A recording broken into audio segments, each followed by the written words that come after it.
And we're back.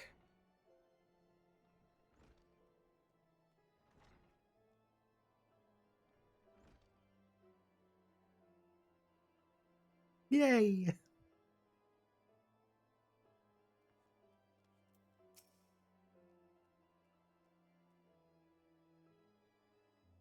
Brings me joy to see you safely return to us, Escos. What news of Zephatal?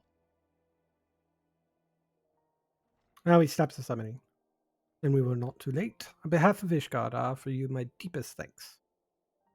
As for we who remain behind, Mistress Yestola has been tending to Mistress Elise, your absence. I am pleased to report that she has regained consciousness. I imagine you have many questions, especially given your recent encounter with the Warrior of Darkness. I know I do. Come, let me show you to her room. Do not worry, her condition is much improved. She is a resilient one, much like her brother.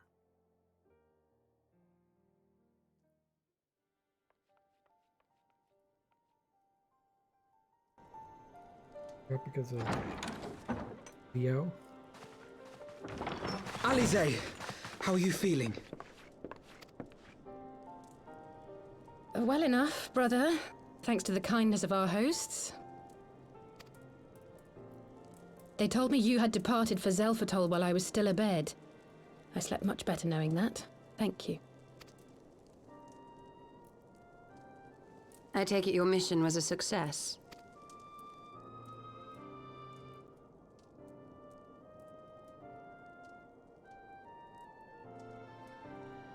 As if we needed any further confirmation that they are in league with the Ascians. But to save another world? I think not. I too thought his story fanciful at first. But it is possible there may be a kernel of truth in all of this. At the very least, none of his claims contradict the word's account. You were following these people, Alize. Why? During my travels, I had oft enjoyed tales of the Scions and their exploits. But after a time, I began to hear whispers of a gifted and theretofore unknown band of adventurers. Adventurers who had supposedly sworn to travel the realm slaying primals in the Scion's stead. The Warriors of Darkness. And in the course of investigating these rumors, you stumbled upon the Ascians' involvement.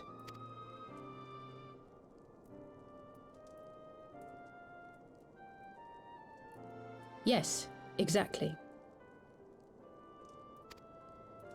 Forgive me, but if these Warriors of Darkness mean to bring about another calamity, to what end do they hunt primals? To prompt an escalation. To deepen the beast tribe's feelings of helplessness and despair, and thereby drive them to summon ever more powerful gods. And lest we forget, these events do not occur in isolation. With their patron deities being slain left and right, the news of man's victory over Nidhogg must surely have sown panic in the minds of the beastmen. 'Tis no wonder they wish to defend themselves.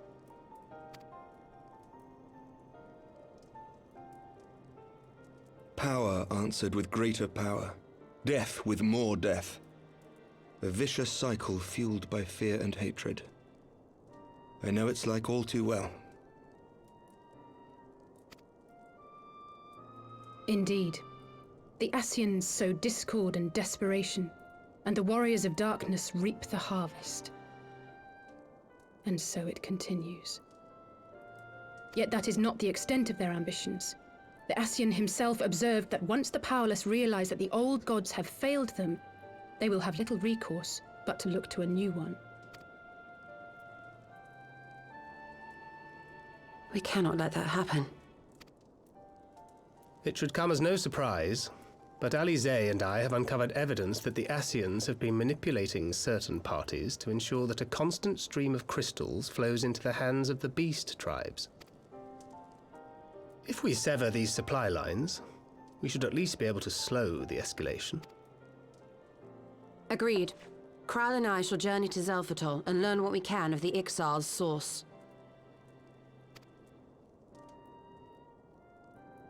Then I, for my part, pledge to lead a similar investigation into the origin of the Nath supply. Sir Emmerich? As a member of the Eorzean Alliance, Ishgard is honor-bound to play an active role in maintaining the security of the realm. You might also say that I have some personal motivation, given the Ascians' dealings with my father. However, I make no secret of the fact that my knowledge of primal beings is scant at best. As such, I should be most grateful if one of your order were to assist me. Allow me, Sir Emmerich. I have dealt with the Nath before.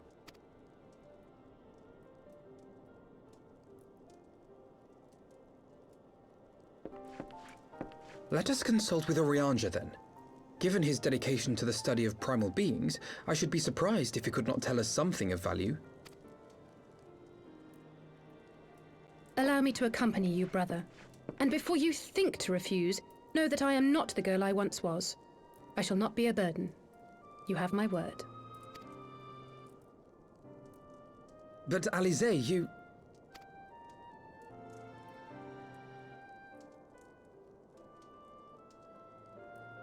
You are more than welcome. After all, it was you who set us upon this path.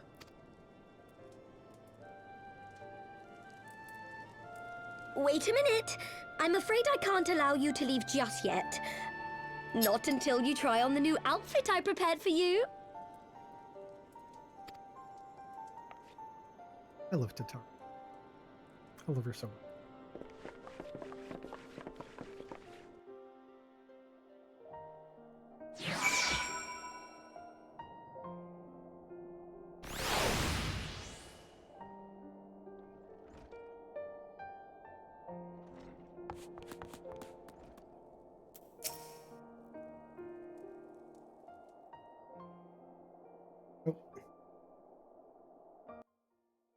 Back to not as much, so turn the volume. Spoilers.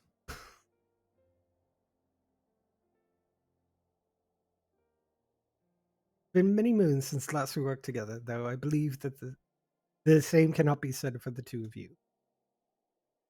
I confess I was aware of the subterranean expedition, of your searches for the truth of the calamity. I considered involving myself with the adventure for a time. This is where we're talking about the binding coils of Bahamut. But as you know all too well, circumstances conspired to keep us apart. I can only assume she carried on in our absence. My apologies for keeping you waiting. Ta-da!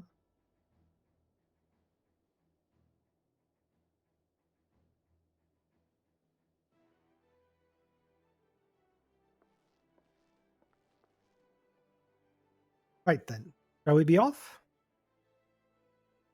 The Taro never ceases to impress, though for a moment I feared she might furnish you with an identical outfit. Praise the 12 she did not. Mother and father are rather too fond of making us wear matching clothes. Do you remember that time at the studio when that girl of yours crept up behind me in the hall and whispered, "Sister, please! It was not my... we not have this conversation in front of the warrior of light?"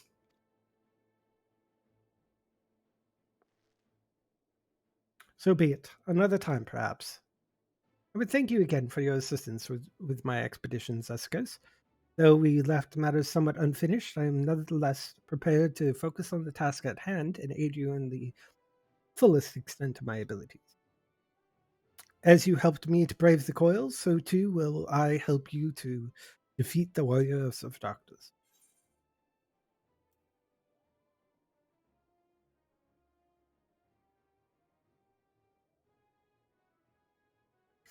Actually, let's ask her about the carriage. Now, if you remember, a little reminder is at the end of A Realm Reborn, before we went to Ishgard, we had that whole debacle in Ilda.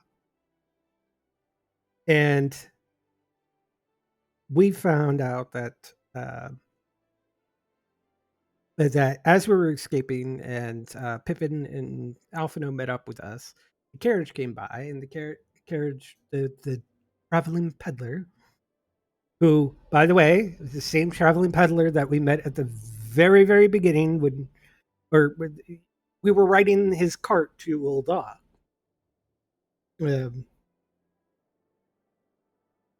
had chance to meet us and provided us a ride away from Bulda and the safety. The peddler mentioned that Alize had actually asked him come check on us. So I'm going to say I'm going to need to ask you about the carriage. Ah, yes, the carriage that so fortuitously arrived to spirit us away from Ul'dah after the banquet. The driver informed me that I had my sister to thank for his presence in Ul'dah. How did you know to send help? Oh, drunken brass blades are never less discreet than sober ones. Unfortunately, by the time I learned of the plot, I was too late to do anything more.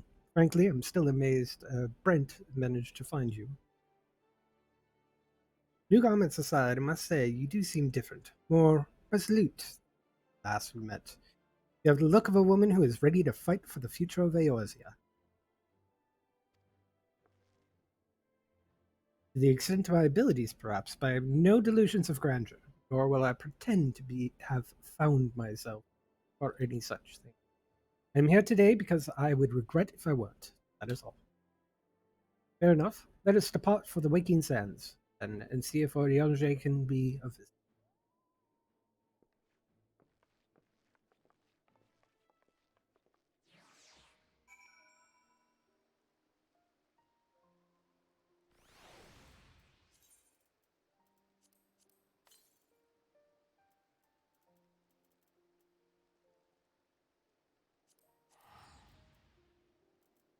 I still have Vesper Bay Aetherite tickets.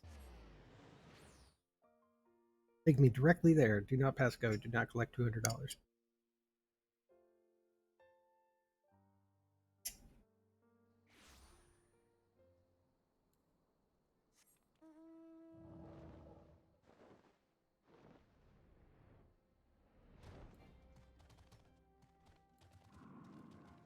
Sometimes I think it's weird that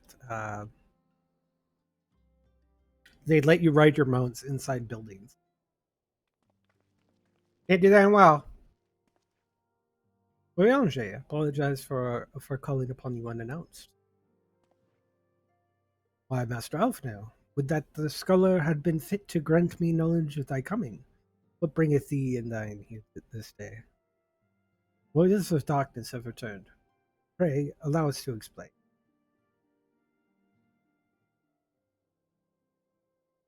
Blah, blah, blah, killing primals. You two have heard the tales of recent days of primals being raised up only to be cast down by forces unknown. Alas, as thou didst observe, this serveth but to spur the beast tribes to pursue their goals with redoubled fervor. You have two objectives at this time: to identify and remove the source of the beast tribe crystals, and to take direct action to prevent any further sunlighting rituals from reaching completion. The second is easier said than done, of course. While we were fortunate enough to learn that the Exils planned before they came to fruition, I should be surprised if the Warriors of Darkness and Ascians did not have similar designs elsewhere for which we have no knowledge. Thou wert wise to come hither, for this is the very day that I received tidings most troubled from across the Strait of Melther. Gormoros stirreth, and there are whispers that the Lord of Crags neareth his return. Mere rumours, mark thou, but in light of thine own discoveries, thou canst ill afford to turn a deaf ear to the claims. Aye, we must ascertain the truth of the matter of ourselves. Let us consult with the Maelstrom forces stationed at Camp Overlook. Yes? Thank you for your counsel, Oriange. Pray inform us should you learn aught else. I shall.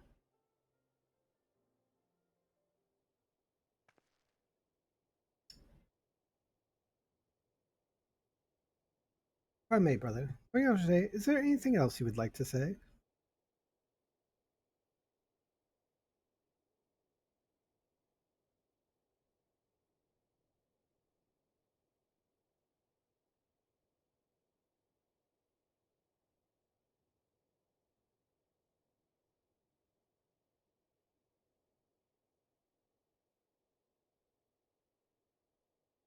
That sounds like the same type of complex that Esagos has.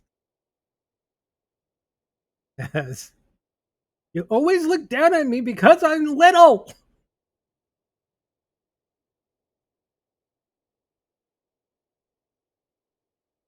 Except Esagos doesn't go that far.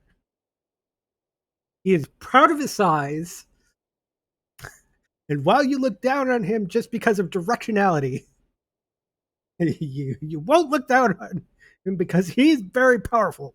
You'll look up at him while you're looking down at him. It's just the case. He has a little bit of temper.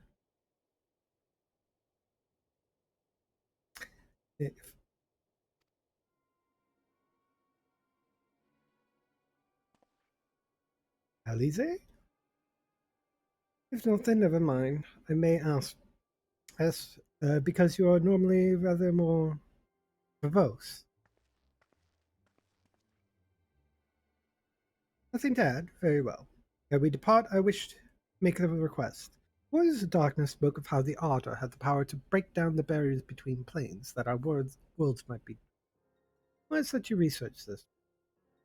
Being nowhere near as well read as you, I'm sure I wouldn't know where to begin.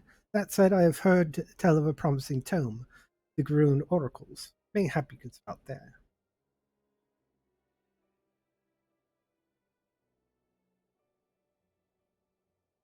By thy leave.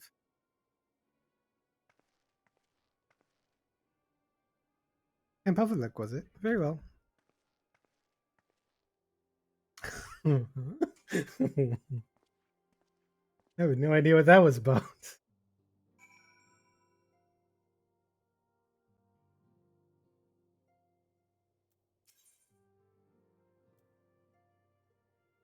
His quests are just for unlocking, I think, the extreme trials for Shiva and.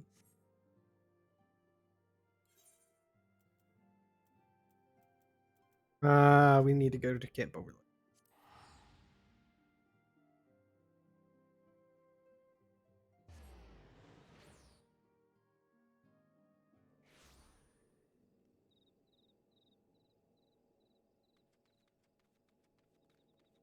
Oh, to win.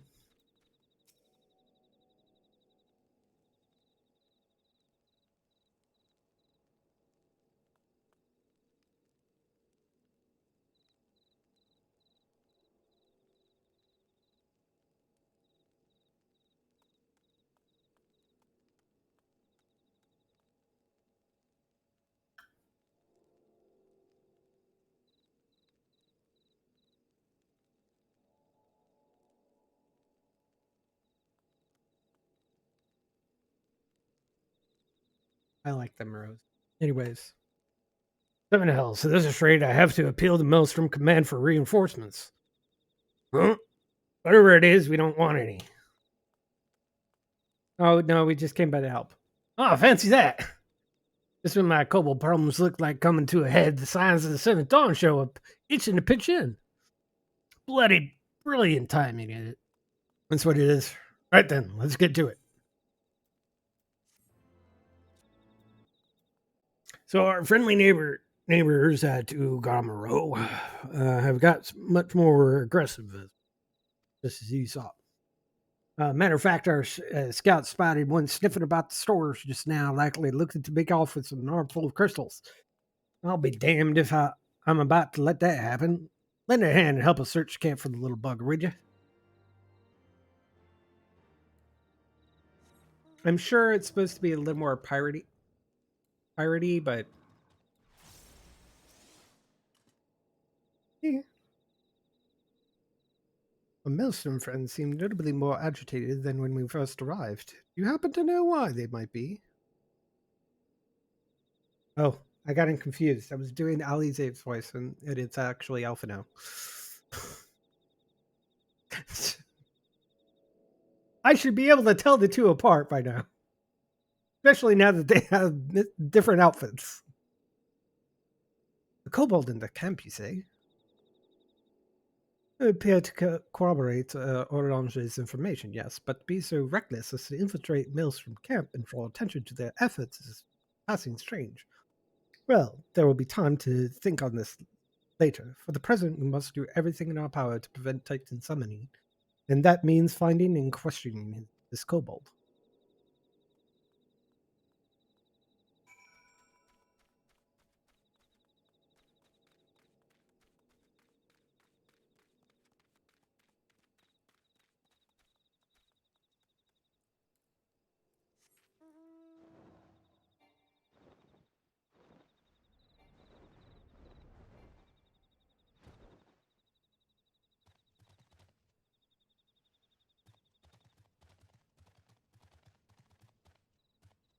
Ah. Oh, it's a baby bald.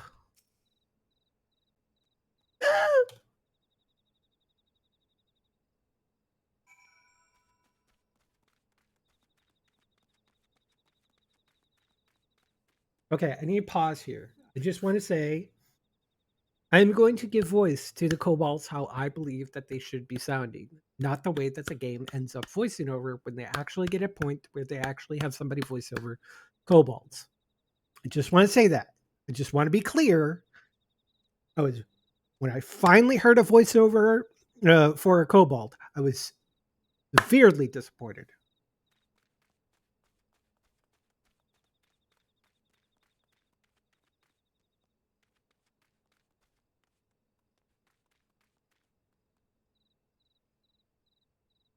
Yes.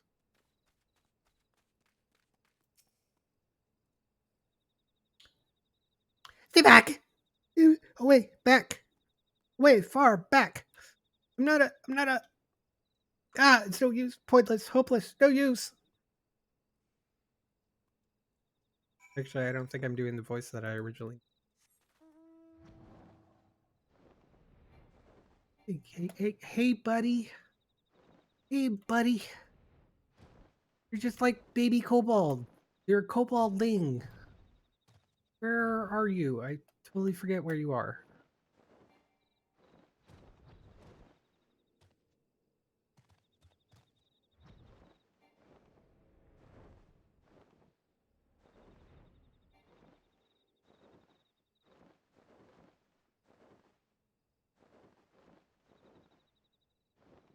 Oh, there he is.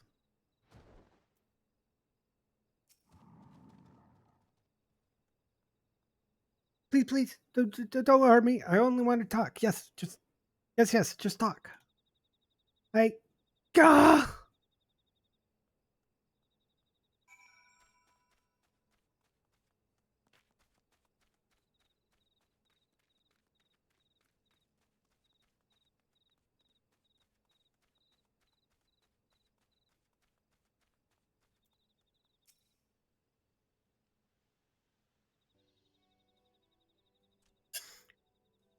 This was stupid.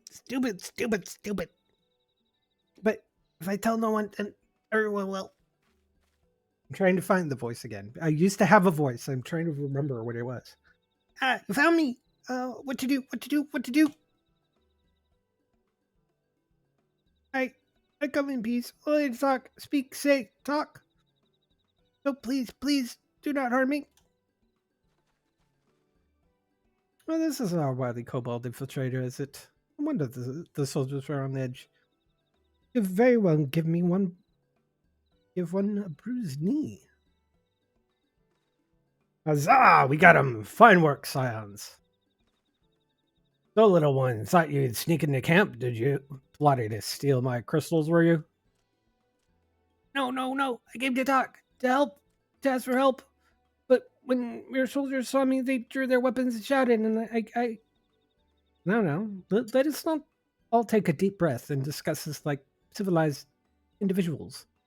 What is your name, child? Pikmin Gabu of the 620th Order. At least I will be a Pikmin one day. Well met, Gabu. I am Alphino, and this is my sister, Alize. Esagos, the man who found you, is our friend. Now that we know our names, We can be friends too. Now, Commander Bloedin here thinks you want to take his crystals, Gabu. But you said you came to ask for help. Why to us and not to your own people? What happened, Gabu? Can you tell us? I, er...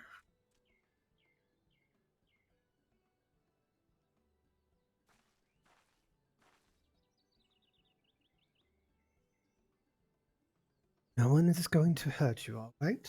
Not while we're here, I promise.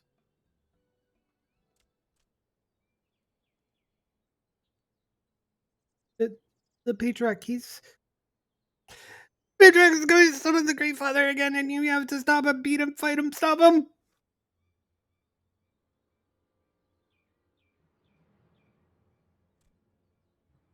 Gabu's parents said they didn't want it, along with many others, but the Patriarch wouldn't listen. He was so angry, raging, fuming, angry. He said that if they didn't have iron in their hearts, they would serve as coke for the furnace. And then the guards took my parents and the others away, and I haven't seen any of them since. Coke for the furnace. I did not want to believe it, but I have heard tales of foci fashioned from the bones of beastmen, which was used in the rituals, hoping to summon more powerful incarnations of their gods. By the 12, that is sickening. No one listens to Gabu, no matter how much he cries, pleads, begs, cries. They do not listen, only talk about punishing the Overdwellers, praising the Great Father. Gabu loves the Great Father, but he loves his parents too, so please, help Gabu, stop the Patriarch, and save his parents.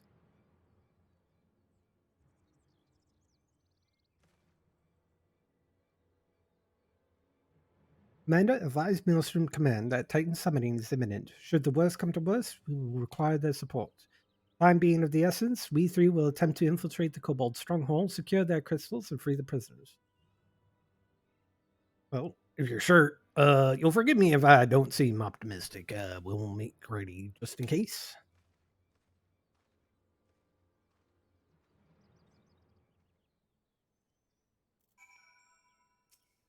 No, not Alf. Oh, I do.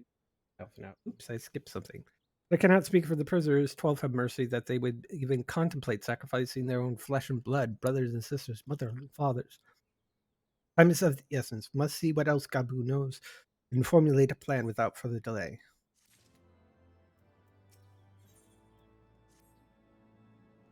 Our great father Titan loves crystals. Cherishes, covets, loves them. If we gather enough, he will return. That's why the Patriarch told everybody to go forth and gather them. So I was thinking, if we take all the crystals away, maybe the Great Father will come. Very good, Gabu. I was just thinking the same thing. Do you know where these crystals are stored? I know. Oh, several spots, each defended by a different order. Gabu wanted to steal them, but he was too afraid to go alone.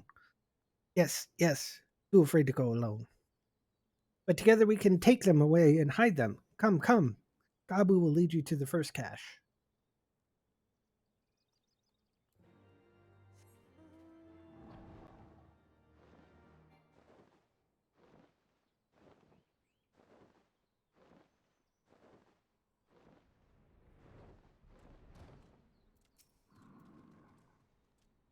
Quickly.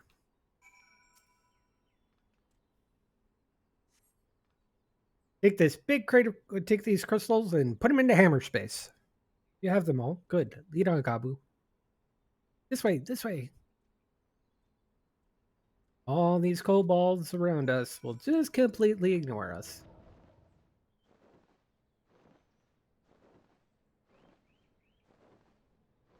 Because I'm level 64 and they're like 40 something.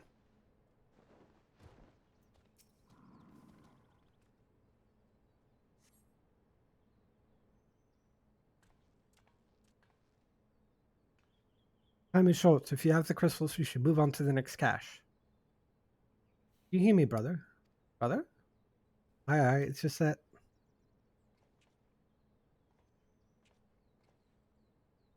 I'm quite certain that the crate once bore Ishgarian seal. Someone took great pains to remove all traces, but enough remains to make up the pattern. See for yourself. Struggle to imagine kobolds traveling to Corthus to obtain crystals, much less bothering to conceal their origins. I suspect these crystals were smuggled into Vilbrum by another company, or party, most likely a pawn of the Asians, Thancred speculated. I don't understand. Who are Asians? Do they worship Great Father Titan too? Never mind about that. As Alize said, we do not have a lot of time. Can you lead us to the next cache, Gabu? Yes, of course. Gabu knows the way. This next one is the last and very large, very big, very huge, very large.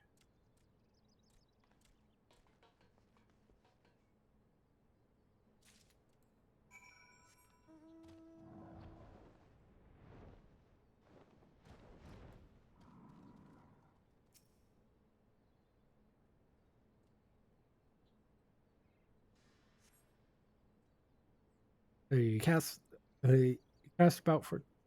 Thought you. No, you cast about for a time. You see no sign of crystals.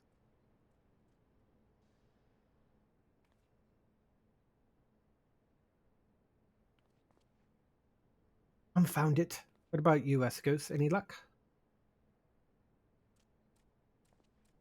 Nothing. But this cannot be. Gabu saw them. Spied, spotted, saw. Think, brother, think. They must have moved them, yes? The question is where to and why. Within Oromoro, where they summoned Titan once before and mean to do so again. The only explanation. What about mother and father and the others? We have to help them. And we will, Gabu. We will. Stay calm. We still have time. They have yet to call for the remaining crates, yes? If they had, they would have found the other caches empty and sounded the alarm. Nevertheless, I believe the time for stealth has passed. We must breach the navel and seize the remaining crystals. No other way to prevent Titan summoning. But first, give me your crystals, and I will deliver them to Captain Blowidin's custody. We dare not take them into the bowels of the mountain. From my hammer space to yours. Okay. Here, if I can just hop off my bear.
And of course, in the meantime, yeah, the date appears right next to me for else. Crystal Sesicos, if you'd be so kind.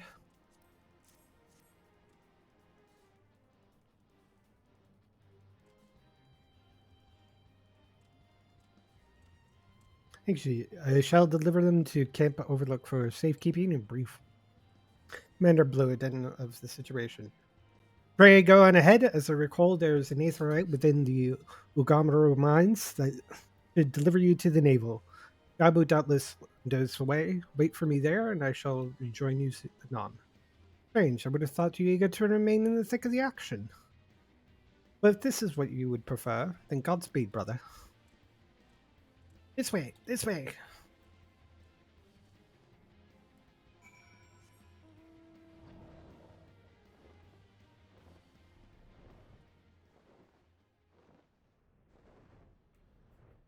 And, oh, it should be right here. No. Because you have to go around. Like, all the way around. Kind of annoying. Although it is kind of secure.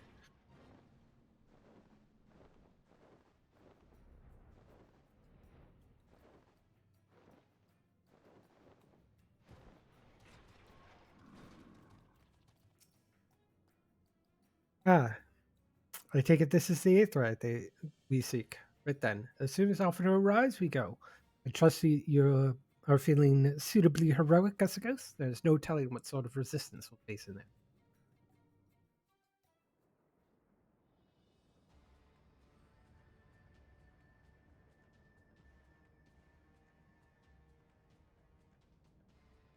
Quickly, you clods! Briskly, swiftly, quickly. I will not suffer any further delays.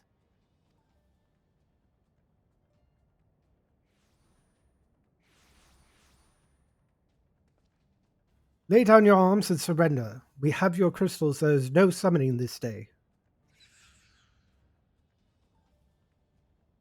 Overdwellers here? But how did you... Where are my parents, Patriarch? Where are they?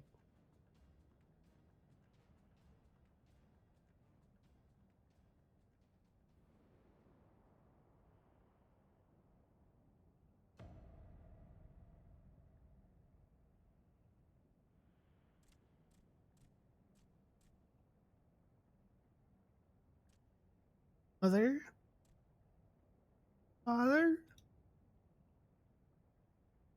Coke for the furnace. You monster! How could you? I? We are but servants of the Lord of Crags. We are his, that he may drink of our blood and partake of our flesh, that he might draw upon the strength of his children and defend them from the tyranny of the overdwellers. No, Alize, not yet.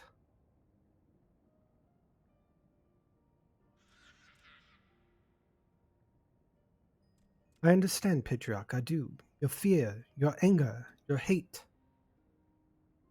You would do anything to protect your people, anything to deliver them from despair, whatever it takes to ensure that those who threaten you can never do so again. But in your single-minded pursuit of this objective, you have brought suffering for your own kith and kin. You have sacrificed the lives of the very people you sought to protect. But it need not be this way, Patriarch. Renounce this bloody course. Cease your attempts to summon your god and work with us together to build a lasting peace. Another peace to be abandoned by the overdwellers' convenience. Oathbreakers, all of you, liars, betrayers, oathbreakers. You take and you take and you take, and when you have had your fill, you sue for peace. You promise that this time is the last until you grow hungry again. And when you dare to defend ourselves, you declare that this beast tribe can't be suffered to live, that our gods drain the land of ether and bring not but suffering, death, destruction, suffering upon us. I will hear no more lies about you and yours, Overdweller. You've ruined your own lands. You'll not ruin ours.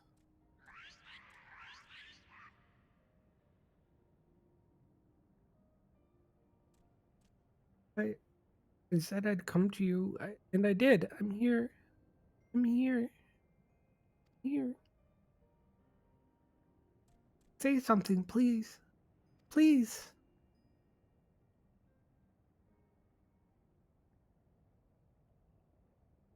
Please.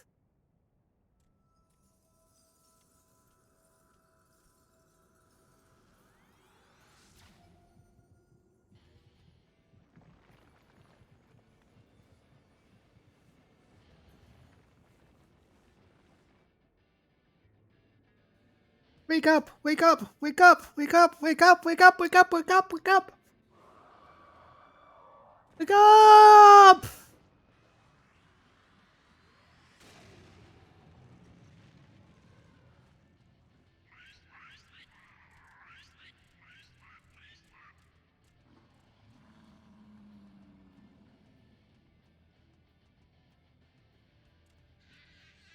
Um,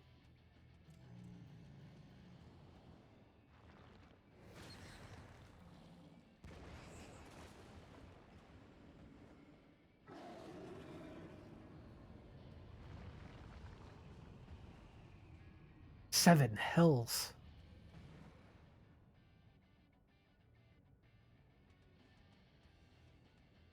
I'm here. I'm here. Here.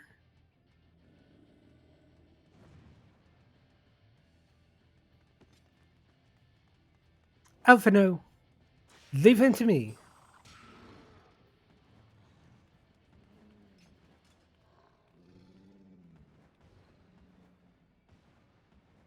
We must away.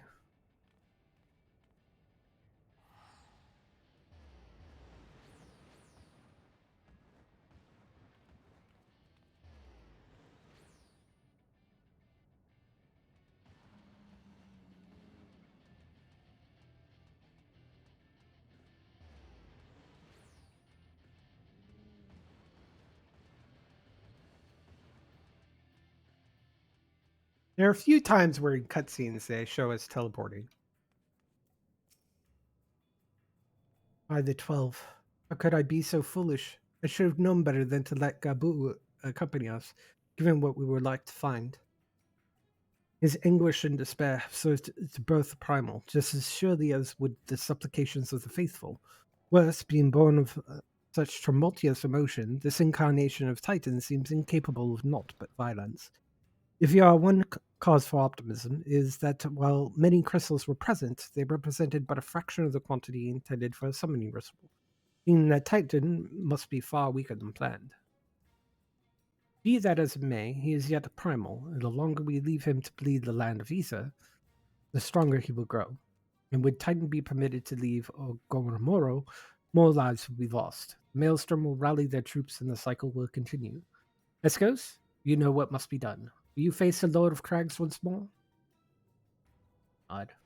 Thank you, my friend. Alize and I will tend to Gabu. When you are finished with the primal, look for us in Camp Overlook. We'll be expecting you.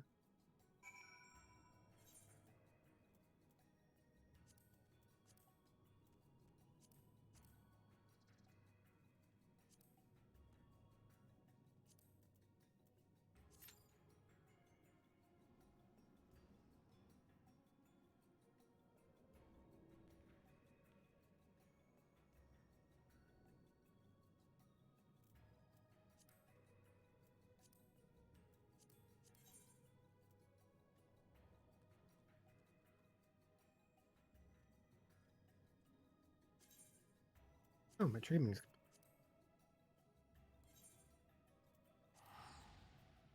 Hopefully, this less than 5 minutes is accurate.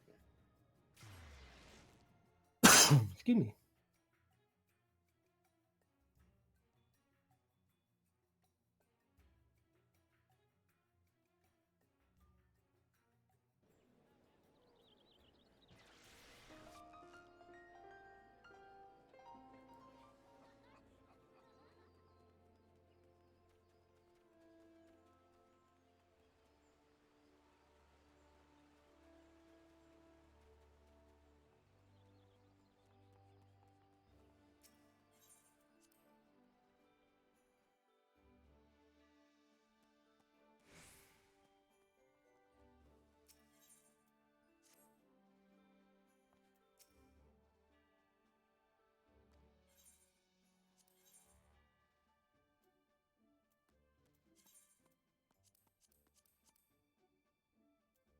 Archer, Marauder, or a level 24 Pugil.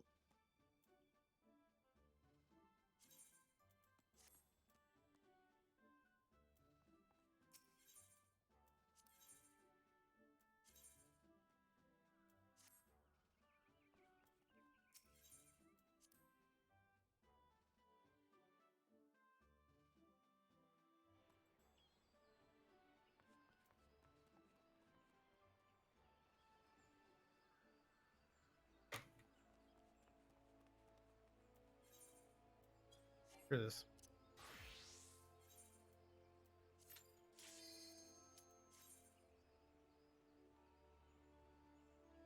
I might just like Q heals like every time.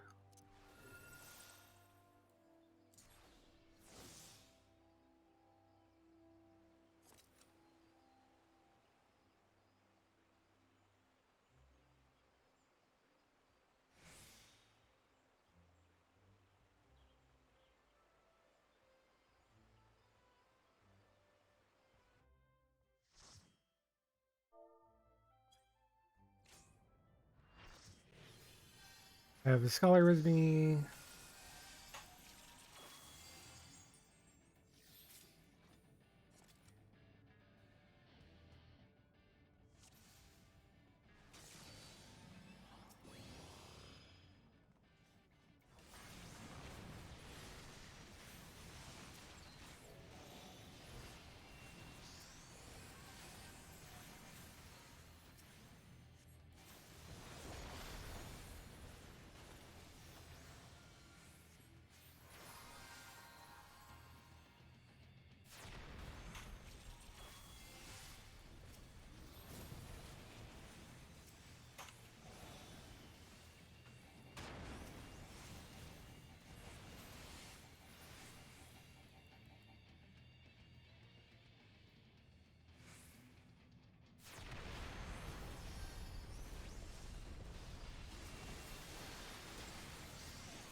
Ah, nice, quick, and easy.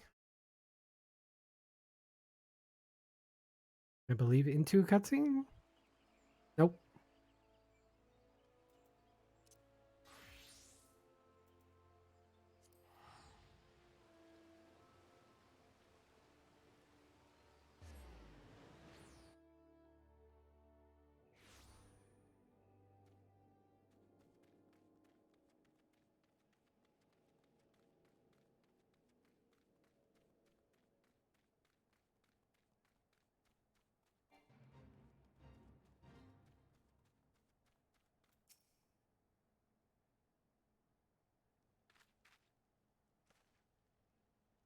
I did not adjust the volume, but they did it all.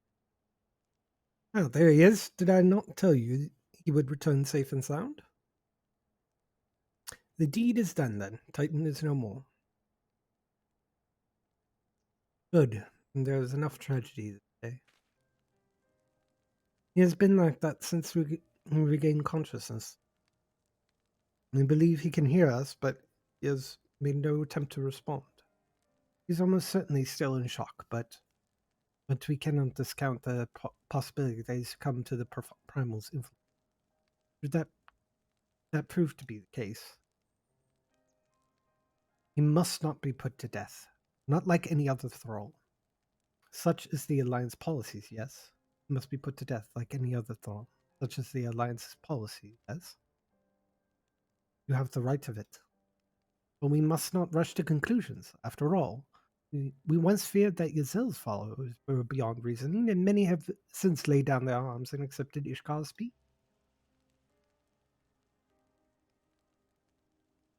We can but watch, wait, and pray.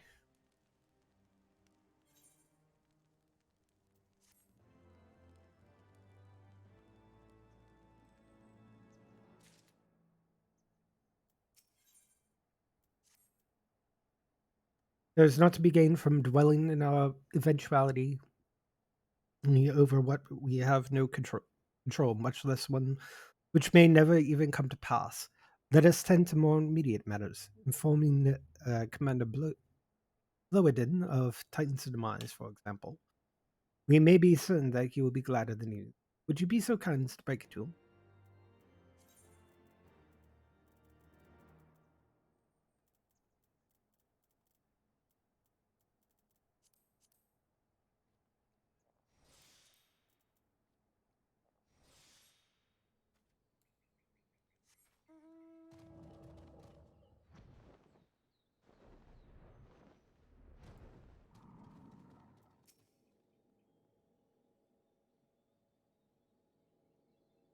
Ah, you're a sight for sore eyes. When the others came back without you, I feared the worst, but they said you had matters well in hand. Yeah, we took care of Titans. It's fine. It's fine. Went in, beat Titan up. Fine. It was actually a very smooth Titan fight, by the way. No one died. No one fell off. Everyone survived. They had nice healers. They had a scholar and an astrologer. And Take survived. And say everything would swooping. Anyways, all settled then, is it? Glad to hear it, and not half as bad as my men will be before me. Believe you me. Regardless of whether or not he is summoned properly, a primal's a primal. There ain't a soul in the maelstrom there that hasn't lost a friend to one. And I probably completely changed his accent in this meantime. That's okay. He's supposed to be kind of piratey anyway, so. Don't get me wrong. I think we're all prepared to do our part, but we weren't so naive to think we'd live to tell the tale. Thankfully, of course, it didn't come to that, which, my friend, sounds to me like cause for celebration. Well, I know you lot have places to be, but why not stay the night? We'd be honored to raise a glass to the triumphant return of Titan's Bane.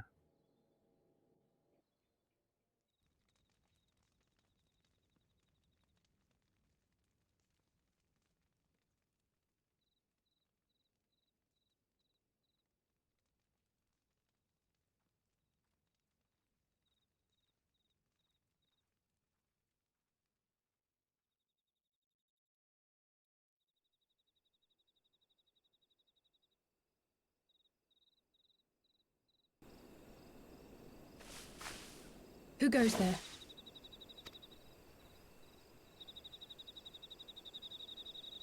Oh, it's you. Forgive me for straying from the camp. He hasn't been feeling too welcome, to say the least. I thought a change of scenery might do him good. But, alas.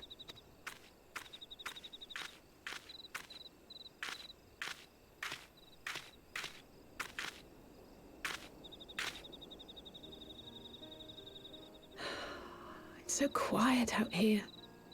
The stars spread out before us, beckoning across time and space. Dawn may banish even the darkest night. How bitterly beautiful, those words. I should be stronger for all my experiences, yet my heart aches more than ever.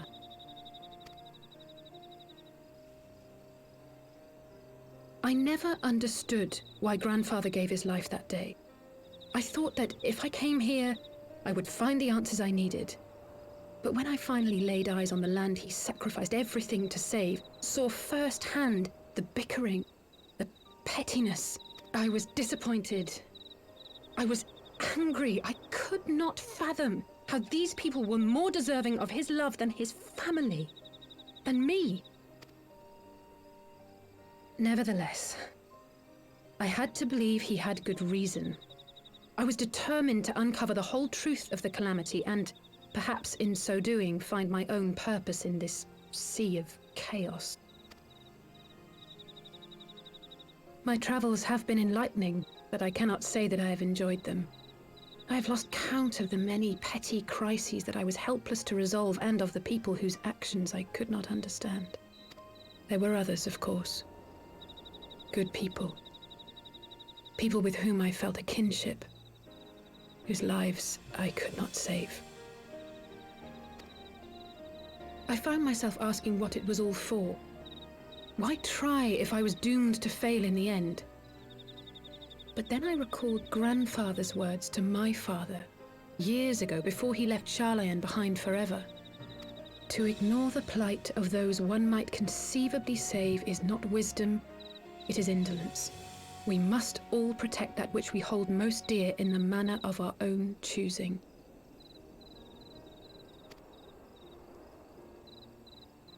We have to try, do we not? Of course, it's one thing to try and another to do. There were times while I was tracking the warriors of darkness when I faltered, when I was afraid. But then I thought of my brother, of Urianger.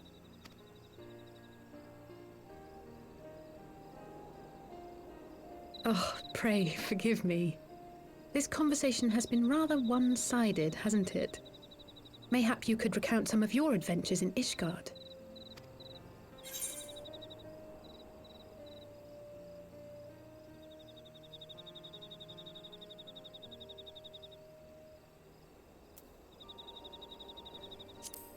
We talk about Estinian as well. Gods! They must have been at each other's throats from dawn till dusk. I dare say you managed to keep the peace, though. Merely being in the presence of the Warrior of Light is surely enough to shame anyone into behaving. The hopes and dreams of so many rest on your shoulders, Warrior of Light. As long as the sun rises, we can but carry on, for the sake of those we hold dear.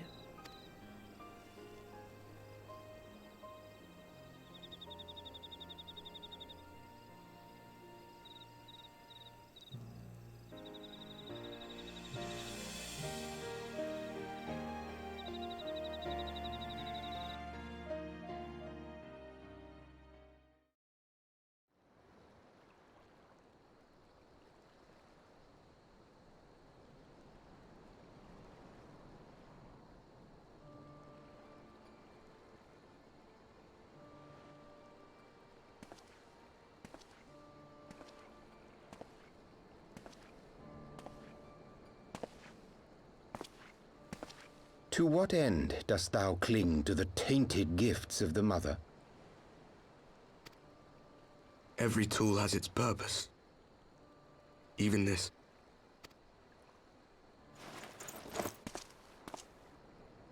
Well, what is it?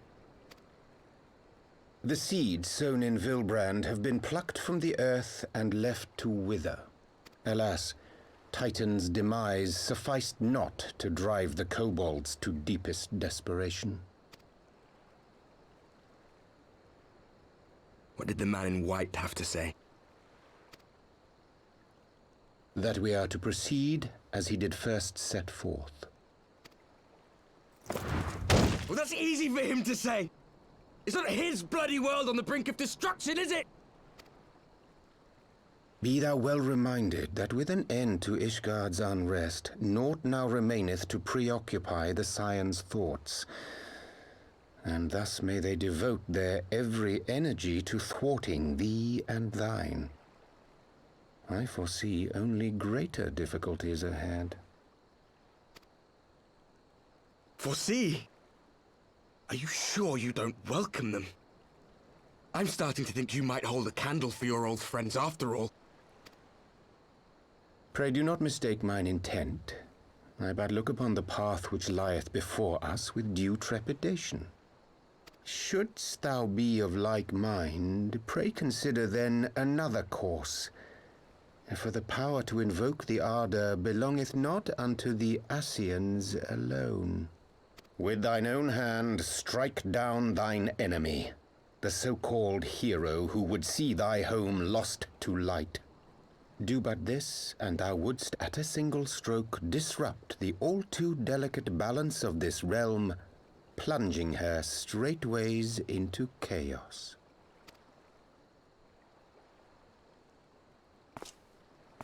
You do realize what you're suggesting, yes?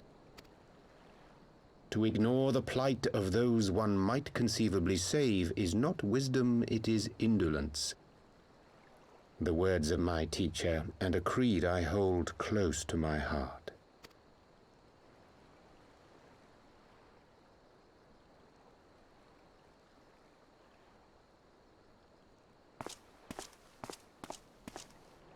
Very well. Draw him out. We'll make it quick. It shall be done.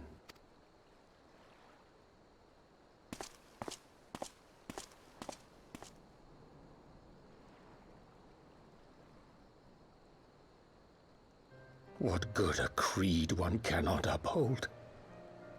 What hurts soothed? What lives saved? Oh, hapless fool, what hast thou wrought by thine own hands? Minfilia, my friends, I shall not now beg your forgiveness. Full deeply though it paineth me to walk it, I shall not stray from my chosen path. As Moonbreeder remains steadfast, so too shall I. Oh, Oriange.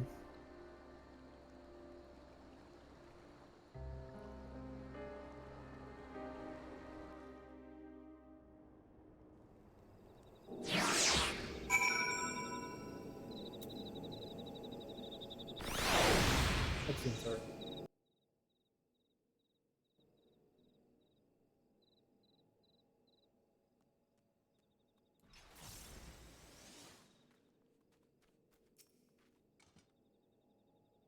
But how, Esagos? I trust you had a good night's rest. I was but this moment speaking with Thancred and Y'shtola via Lingpo. They have some interesting news to share. Apparently, during the course of their respective investigations, both came across crates that had once borne as guardian seals. It would seem that someone in the capital is very busy. Accordingly, the Temple Knights have launched a full-scale investigation. The Admirate believes that it is only a matter of time before the culprits are found, and we shall have to wait to see. In the meantime, it seems only prudent to look at the recent activities of the other tribes, in case they too are flush with Ishgarian crystals. With that in mind, I suggest we pay Oriange another... Wait, where's Elise? She was here a moment ago, with Gabu.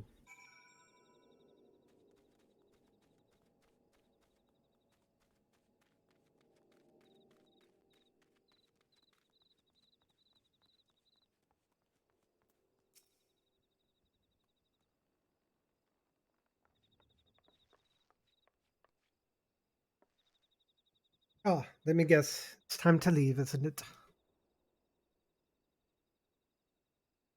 My apologies for disappearing again. It is my consolation. If it is any consolation, I have already packed my thing. How is he?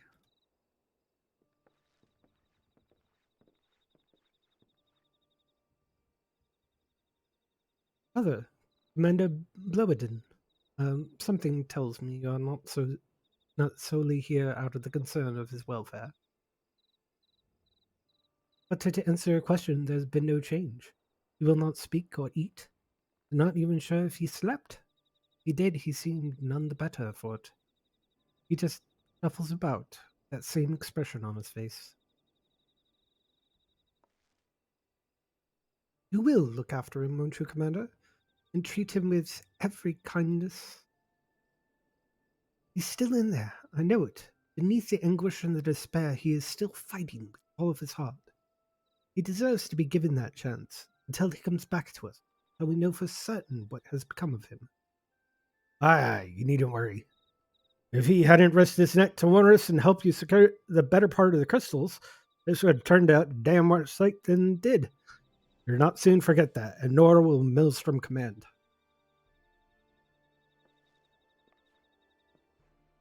I'm so sorry, Gabu.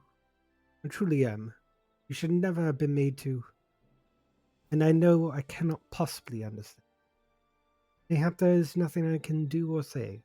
Pain, the anger, the helplessness. Hold fast to the memories of better times. Remember them as they were. And when it hurts so much, your heart feels fit to burst. Let it burst. Let it burst and fill you up again with your love for them. And never, ever forget. Come along, little one. I will remember them. And you, Elise. Thank you.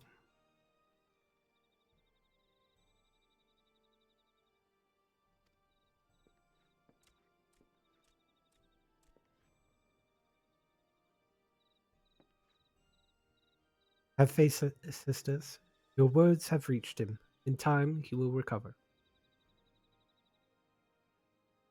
And those who orchestrate these events will be made to answer for their crimes.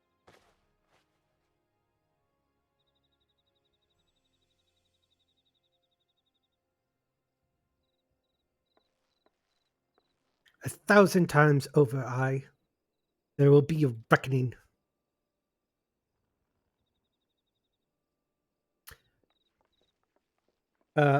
Elise can be kind of scary.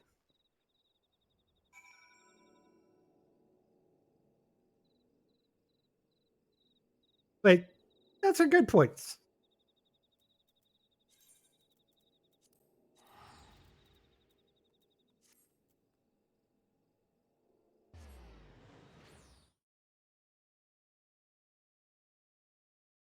So Alphino's the nerd, the diplomat,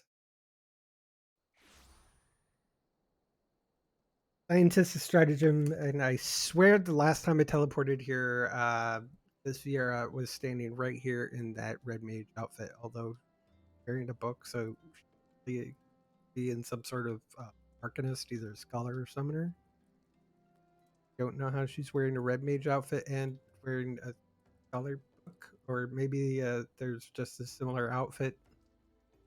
Maybe the Maelstrom thing you can get red. I don't know. She was standing here the last time I teleported here. She hasn't moved in Ilm.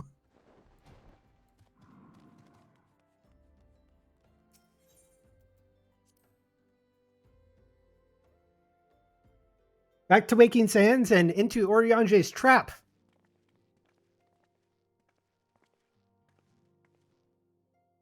I've heard the glad tidings from Ogoromoro.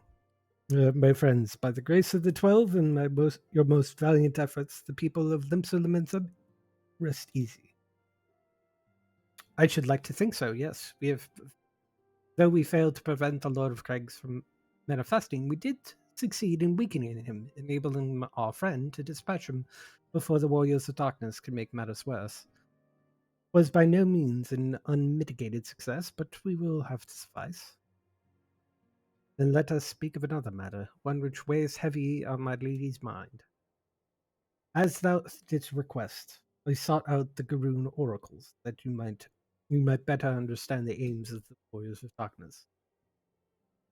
All right, go take care of the dog and enjoy your shower. I had a nice hot one. Bye. Or was it yesterday? Though Cospia's use of allegory defies any single interpretation, the oracles paint a most disturbing picture, one of the worlds parallel to our own, a part yet linked, reduced to ruin by every umbral calamity. 7 times have they succeeded. Then of 10 and 13, only 6 worlds remain. Aye, all is as my lady Minfilia spake unto thee.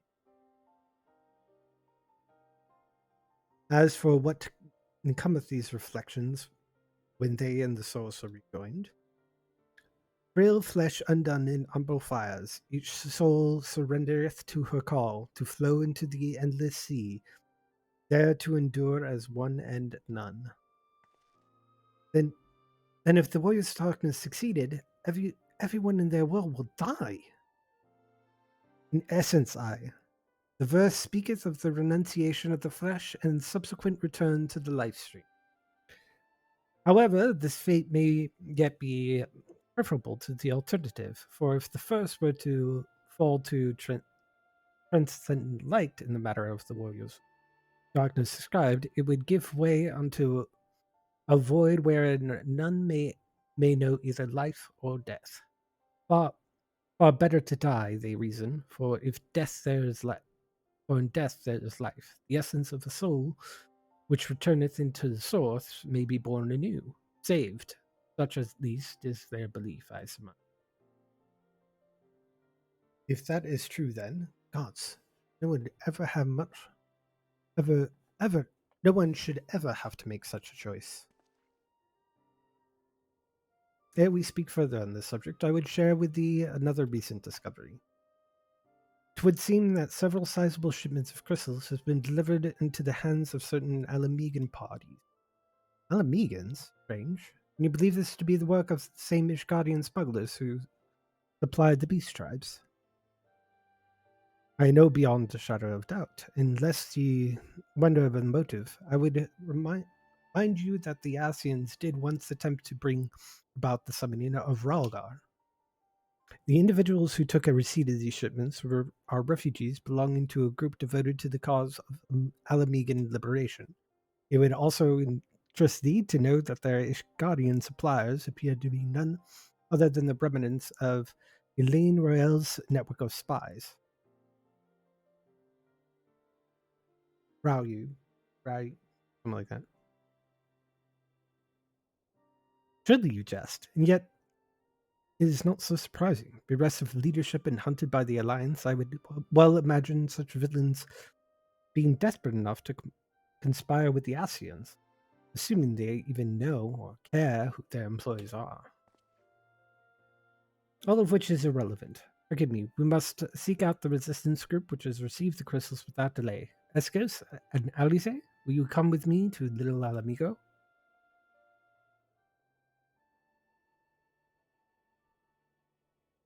Yes, of course. I would like to hear what they have to say for themselves firsthand. May you ever walk in the light of the crystal.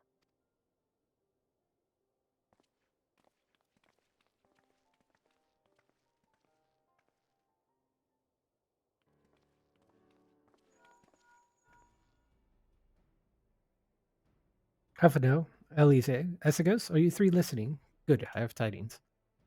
Temple Knights raided the smuggler's warehouse less than an hour ago. A cursory interrogation of the prisoners yielded confirmation that they are in the employ of, I hope you're sitting down, a man in black robes. Then we have them. And the crystals too? What few remained, regrettably, it would seem they dispatched one final shipment in the hours before we struck. was bound for Little Alamigo, we are told, where it will be received by members of the local resistance group. Once Sir Emmerich's men no longer have need of my services, I have mind to head that way. As do we, by happy circumstance. We learned of the shipments but a few moments ago. Ah, and there I was thinking I might finally be one step ahead of the Warrior of Light and his little helpers. Ah, wait a moment. There's more. I defy you not to be surprised by this revelation. The leader of the Ishgarian smugglers was formerly in the employ of one Elaine Rao. Rael. The infamous Ivy herself. Once again, Thancred, I fear I must inform you that... Thancred? From whom else have you shared this information? About the smugglers? No one. As I think I mentioned, the raid was less than an hour ago. I was planning to contact your Stola next, but there's someone else you would have me notify first. No, there isn't.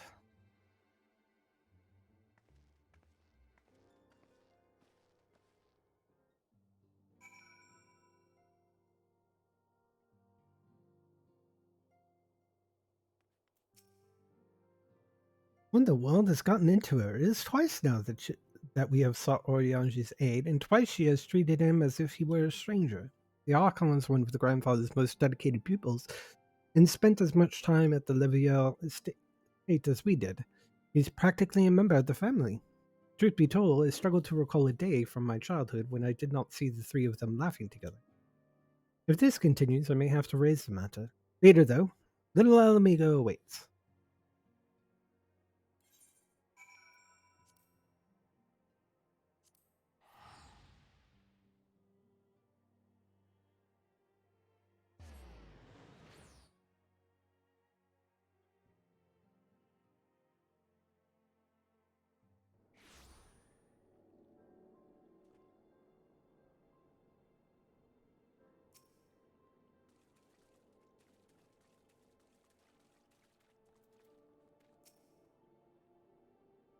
I will get to the bottom of this. Oh, forgive me, it's been a long day. Did you have something to say? Oriange? Oh, I've struggled to understand what's going on in his head, now more than ever. Listen, Escus, if anything should happen, it should be me who... Just know that I'm prepared to do what needs to be done. Right then. To more pressing matters. Since we have no idea when Thancred might arrive, I suggest that we see what information we can gather in his absence.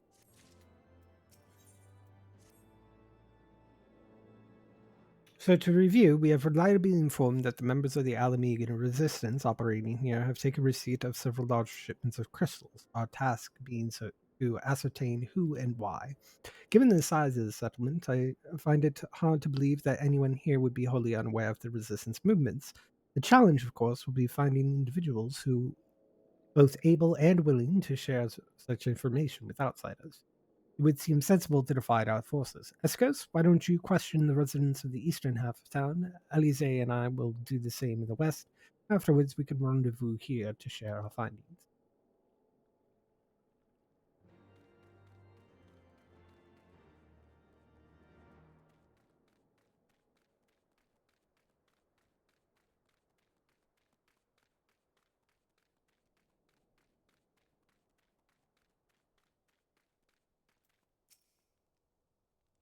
Ah, let me guess. Come to join the fight, have you? No need to deny it, friend.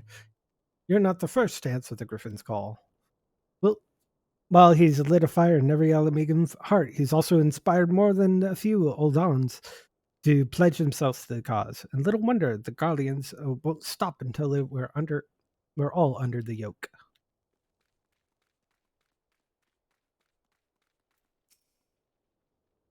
I see you there, going about asking questions, looking for the Griffin in his lot. I'll bet.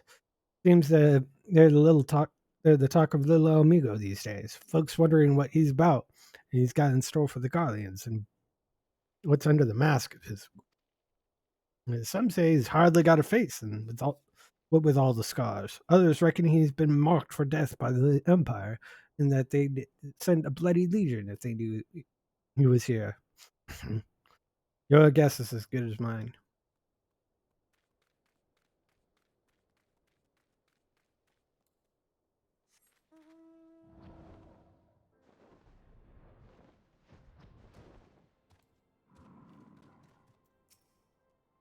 A resistance?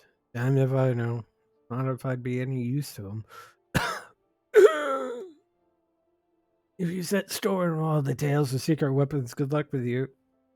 To you, but I'm too old for the masked bedtime stories. This is our lot. Time we got used to it.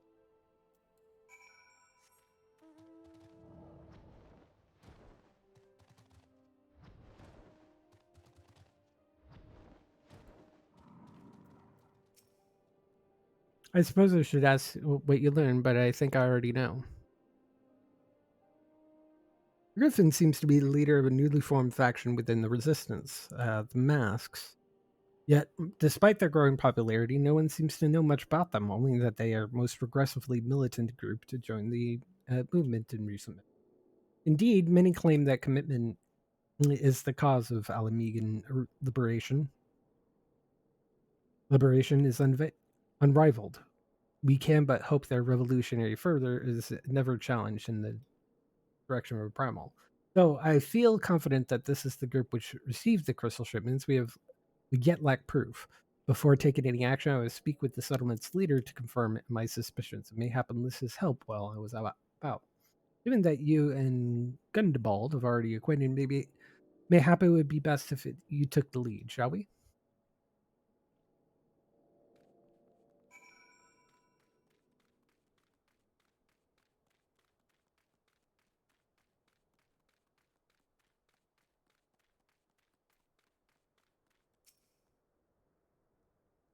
Much as it pleases me to see you again, Escos, I cannot help but wonder if I should be worried. I hear you and yours have been asking questions. Griffin, I know of him, as do we all. He and his mass have become a leading faction within the resistance. Though there was suspicion at first given his secretive ways, he quickly proved himself a charismatic and capable commander. Men are drawn to his passion and his vision. They truly believe that he has what it takes to lead them to victory. Even I cannot help but admire the man for what he's accomplished, but I have not forgotten Willard. I was blind to the danger of his ambitions, and you were not. The Griffin was soon deliver a speech to our people at the sunken temple of Karn. Karn, go and see him with your own eyes. Weigh his words with your own heart. How convenient. It's but a pity Zancred is not here to join us. You two go on ahead. I shall stay behind and wait for him.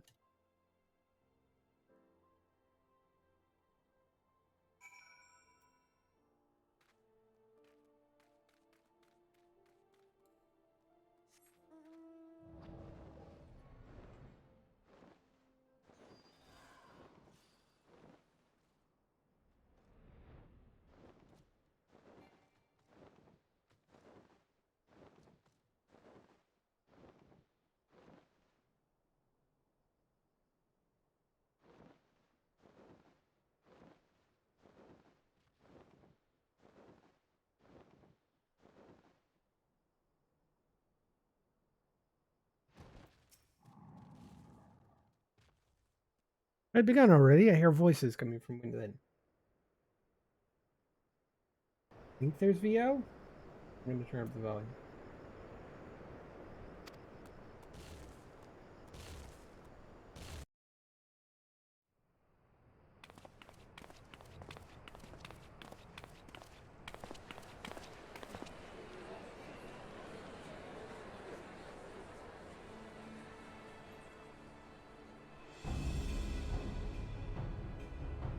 Brothers and sisters, 20 years ago, Alamigo, our home, was claimed by the Garlean Empire. In our haste to overthrow the King of Ruin, we turned a blind eye to our foes in the north.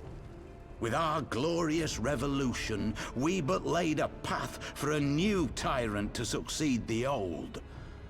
And when confronted with our failure, we fled.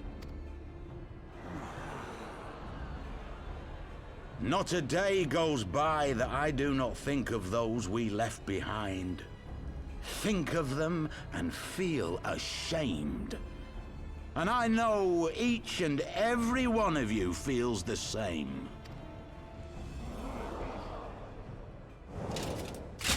We abandoned them, our own flesh and blood, to labor till their backs gave in and their breath gave out, building the twisted steel ramparts which now mar our once majestic mountains.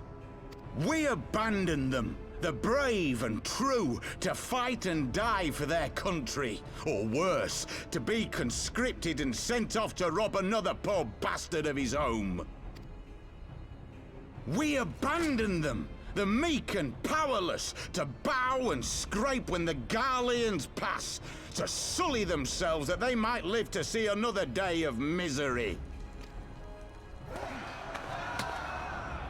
The Black Wolf may be dead, but a new Imperial Viceroy reigns in Alamigo now. A beast, not a fraction as merciful. You all know the Eorzean Alliance will do naught to oppose him. For all their promises and platitudes, they will not act if there's no profit in it. Only we can free our brothers and sisters from the Empire's tyranny, my friends. Only we have the courage to stand and fight. They have imprisoned us. They have enslaved us. And they have murdered us. But no more! Blood demands blood, and the Garleans shall pay for every drop they have spilt upon our lands. This I promise you, for we have a power within us, my friends. A power befitting our pride, our righteousness. Only join us, and we shall grant you the means to unleash it, and together we shall see the Alamigan standard raised over the mountains of Gia Arbania once more!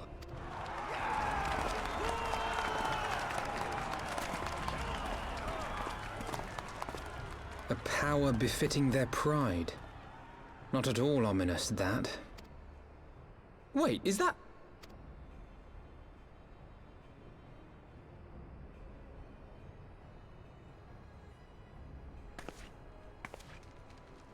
What are you two doing here? I could ask you the same thing. Well, well, this is quite the surprise. If you see what I see, if you feel as I feel... Might I suggest we continue this conversation in more agreeable surroundings? For it is not strength of arms that will win this battle, but strength of heart.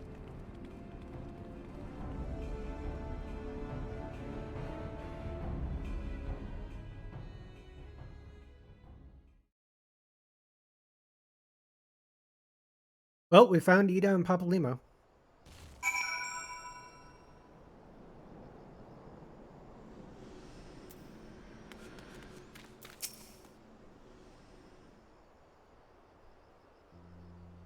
Words cannot express how glad I am to...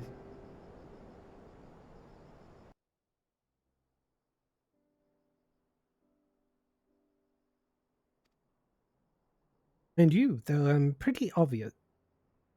Obvious you and Escos would be fine. Crystal Blaze never had a realistic chance of capturing any of the Scions, divided as they were, and distrusted by the better part of Eorzea. But if you truly believe that, forgive me, what exactly have you two been doing all this time? Repaying a favor. After the banquet, we had no choice but to flee Uldar, and we would not have been able to do so without the aid of some old friends from the Resistance. That's right. They smuggled us out of the city and sheltered us in Little Amigo, all at great risk themselves. Obviously, we couldn't let that go unacknowledged, so we offered to help them out from their operations for a while. When we learned the science exoneration, that Lodorita was severed all ties for the Crystal Braves, and that General Raubon had been reinstated, we resolved to make contact, but having long since discarded our link poles at the precautionary measure, options were rather limited. To make matters more complicated, we were embroiled in a delicate operation at the time, leaving me with little choice but to entrust a letter to the courier. I gather from your puzzled expressions, however, that you never received it.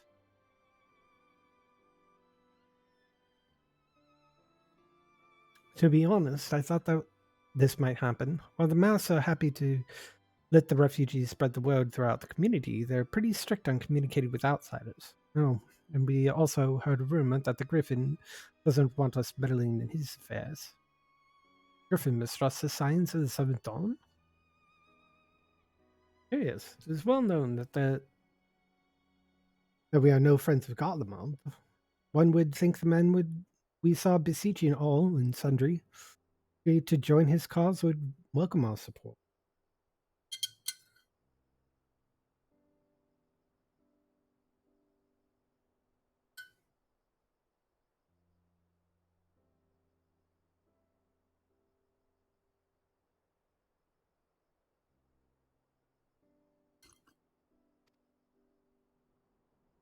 As I say, that the man you saw was not, in fact, the Griffin, but an impostor, a talented rabble-rouser to boot.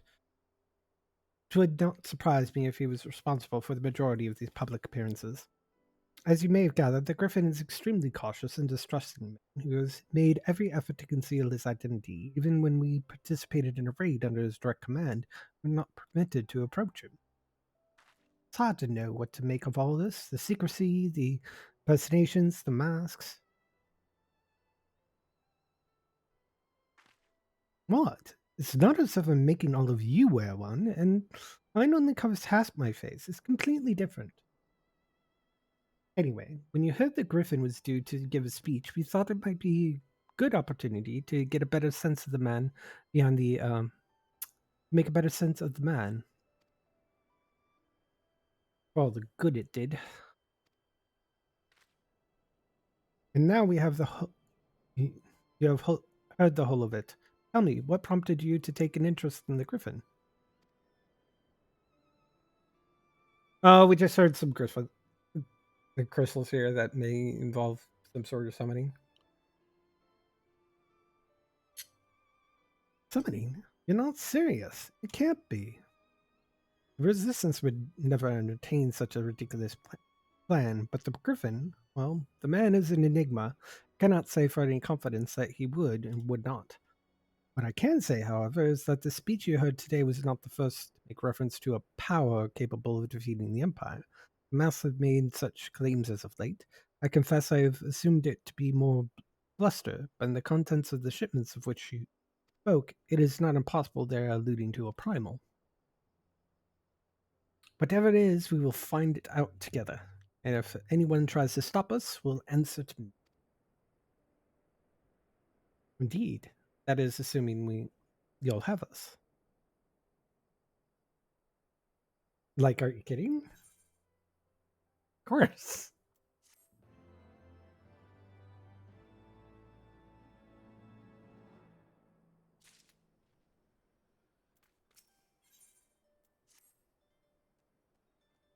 If, as you suspect, the Griffin is indeed plotting to summon a primal, we must needs obtain confirmation while there is yet time to act.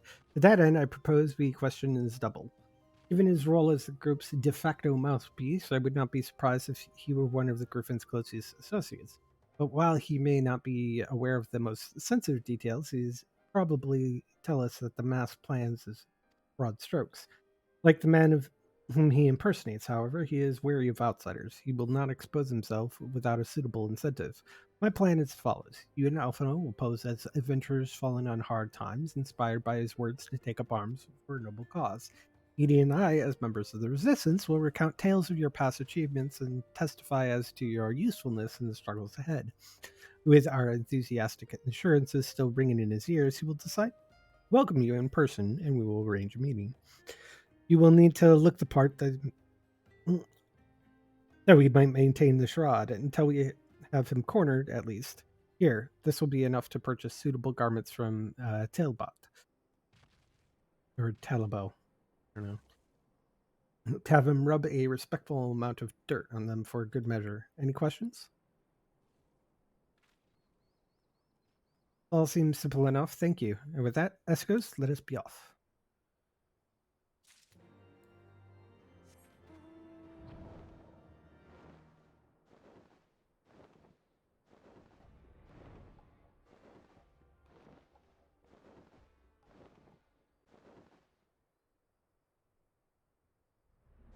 Not sure if it's Telebot or Telebo.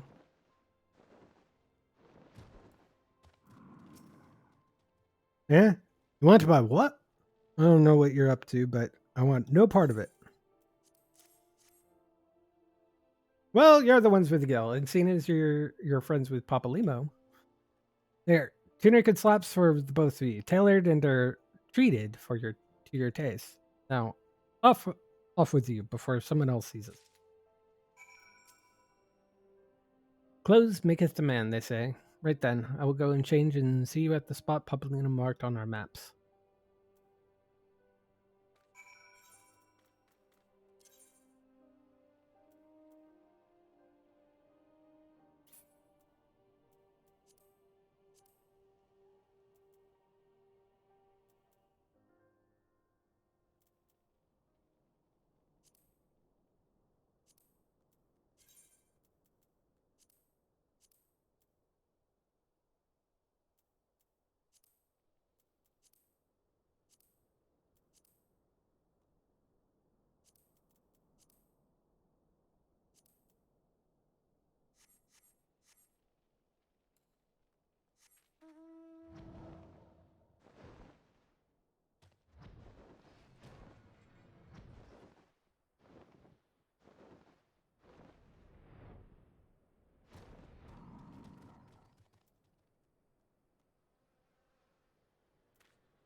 Well, look at us, a pair of down at heel adventurers seeking a chance to recapture past glories. Yes, this will suffice. And now we play the waiting game.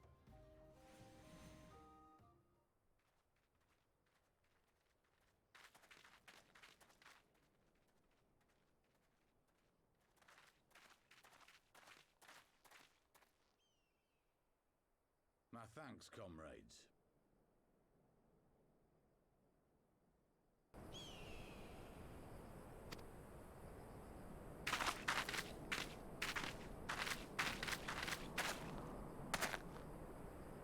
You must be the esteemed adventurers of whom I've heard so much. I understand you have taken an interest in our cause.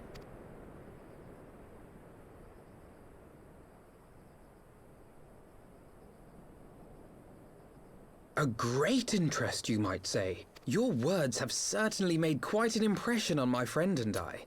The Resistance has long, and some would say wisely, avoided open engagements with the Garleans, but you and yours seem confident against the world in arms. I can only assume you have good reason to be so bold. Why, one might even think you are planning to summon a primal. Because that would do much to explain the sizable shipment of crystals you recently received from your smuggler friends, whom our Ishgardian allies have since detained, lest you wonder.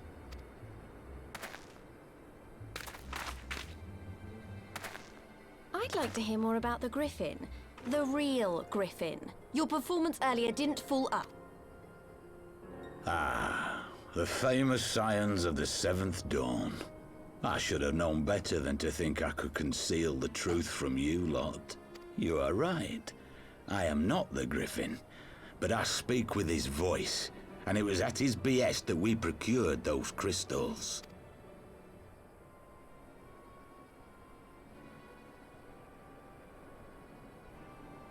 You are wrong, however, if you think that we procured them to summon a primal. We used them to reach an accord with the Amalja. In exchange for crystals to summon their god, they will aid us in the fight for Alamegan liberation. You've got to be joking. Have you gone completely mad? When people find out you helped the Lizardmen summon Ifrit, they'll turn on the Resistance. Alamigo will never be free.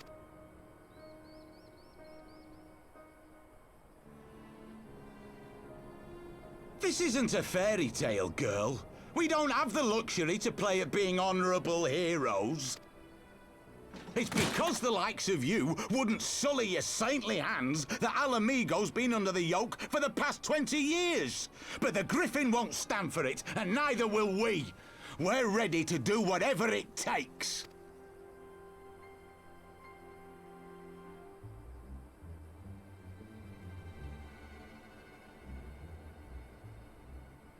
What proof do you have of this arrangement with the Emulger? What? Aside from a lack of crystals? None. But the beastmen have a great big pile of the things if you fancy looking.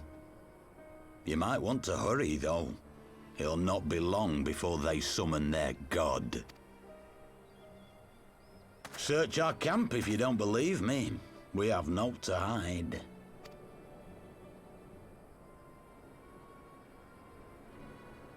If there is a cache to be found, Ida and I will find it.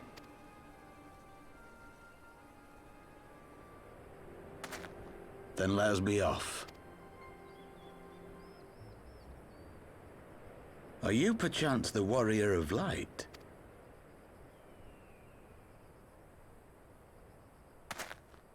Aye. I thought so. You should know that a great many who have joined us did so because you saved them. Because you showed them that one brave man can make a difference. You saved me too once. Helped a friend over in Quarry Mill make some medicine I needed. But that was a lifetime ago. On behalf of my brothers and sisters, I thank you. You gave us hope where there was none, courage and strength when all was lost. We shall not squander your gift.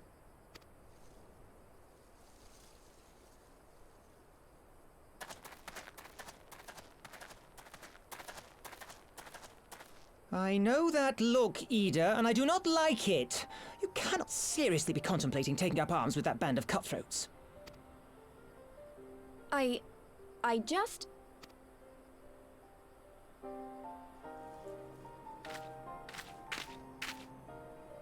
If the Griffin and his men have their way, it is only a matter of time before the situation in Alamigo comes to a head. Your homeland's future teeters on a knife edge, and any reckless action, however small, could have irrevocable consequences. You mustn't lose sight of that, Ida. When the time comes, we must all make our choices, but we must do so in full possession of the facts. Now, let us away. There is work to be done.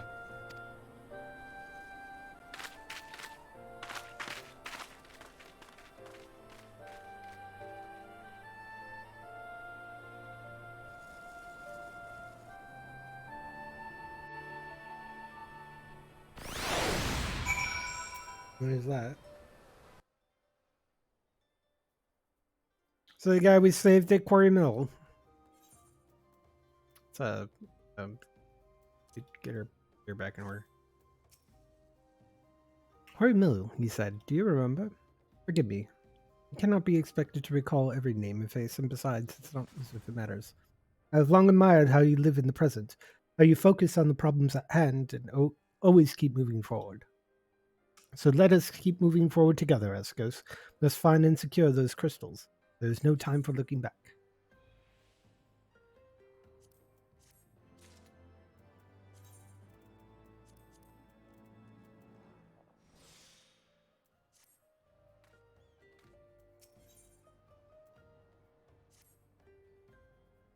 If we take the Griffin's double at his word, then the crystals are now somewhere within the Harak, ready to be put to use by the Emulger. We must apprise Elise of all we've learned. I will join you both in Little Amigo after I've changed. Wait, you don't have this magically altering clothes switching powers? I thought everybody did.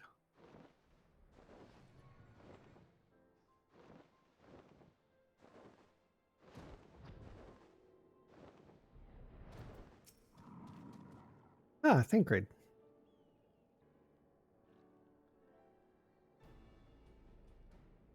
Thancred has finally arrived. Mayhap you would share your latest findings. You mean to tell me that while we were worrying ourselves sick, Ida and Papalino were here all along? Well, Stola would be relieved, but also angry. Mainly angry, I should think. As for the crystals, what choice do we have? We cannot very well leave them in the hands of the Emulger. For all we know, they could be preparing to summon Ifrit as we speak. We must make for Zaharak without delay. agreed. If there's naught else to discuss, let us depart at once. Odd.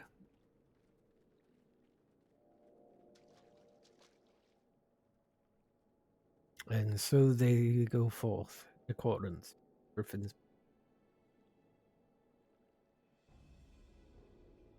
Players gather to assume their marks on the stage wreathed in flame. Ere long the curtain shall rise, and the drama of which I am author, Gods forgive me, shall at last be performed.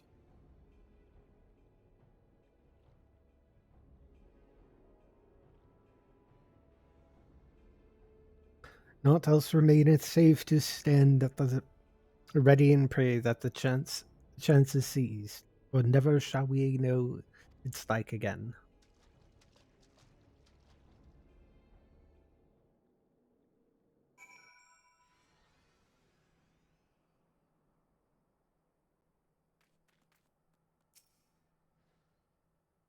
Time for duty. I confess I expected a warmer greeting.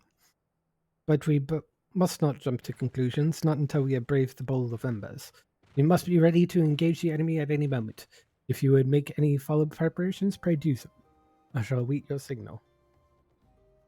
Upon proceeding to the bowl of embers, several cutscenes will play in sequence. I think we have time.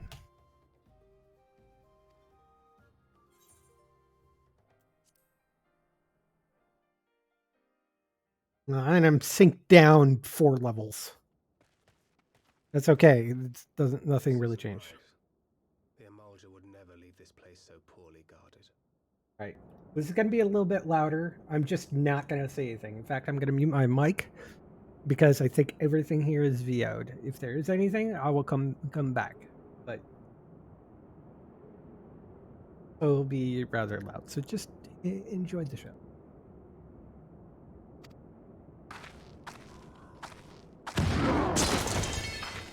Not willingly, no.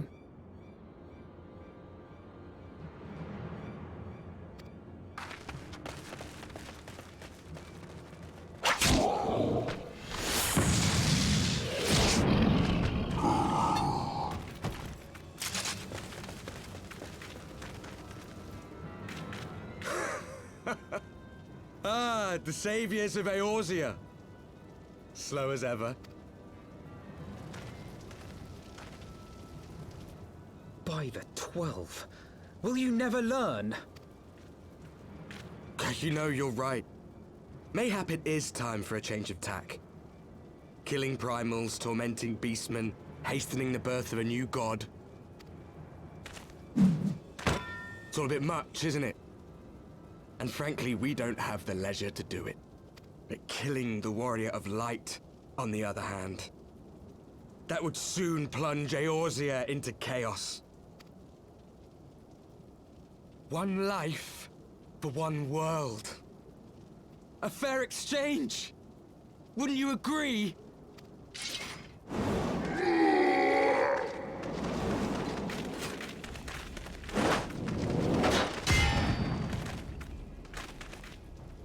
Lest you forget, you've more than one opponent.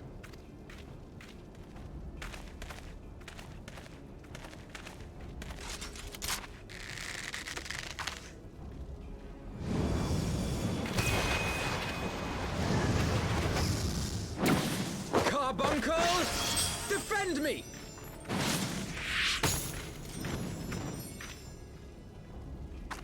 I sense you will offer more than mere target practice. Unlike your sister. Alizé!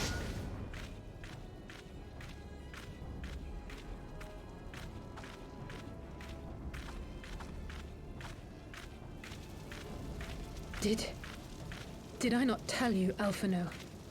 I am not the girl I once was. My brother was always the clever one, while my talents lay elsewhere.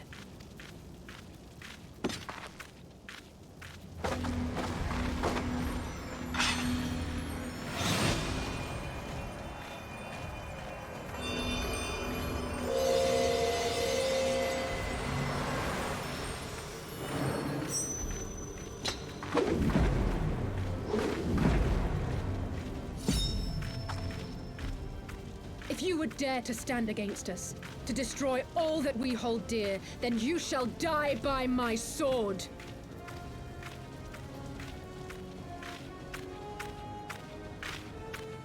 Let's finish this.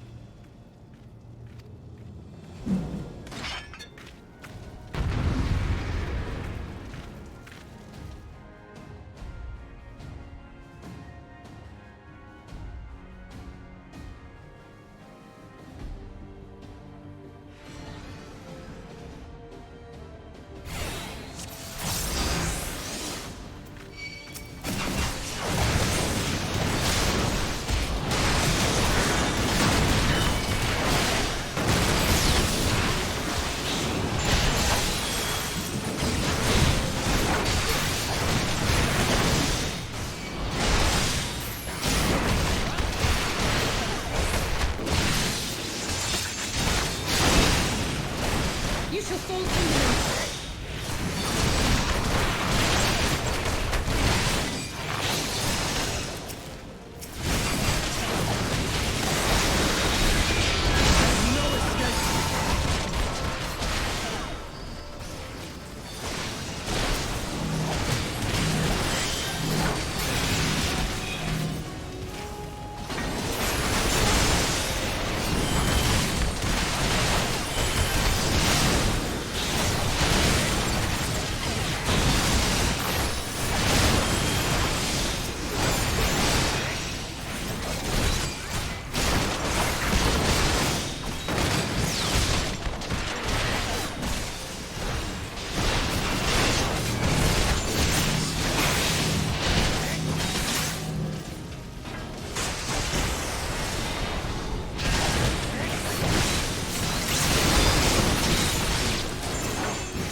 It ends now.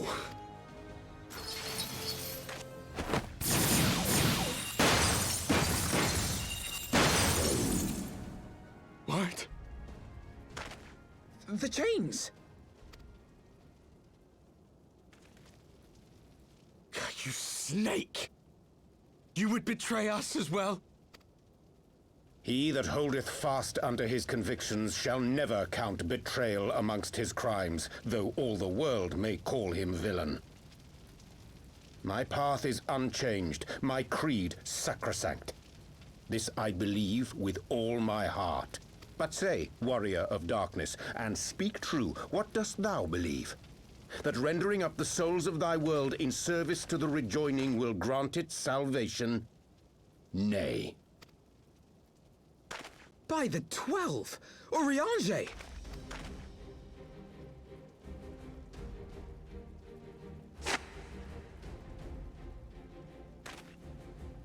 Mine apologies, Master Alphino.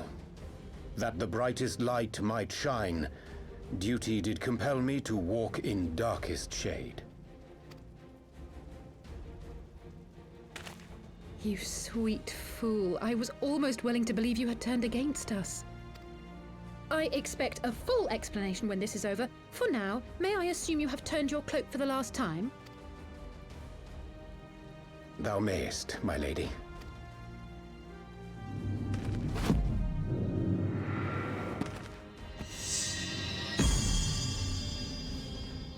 By thy leave.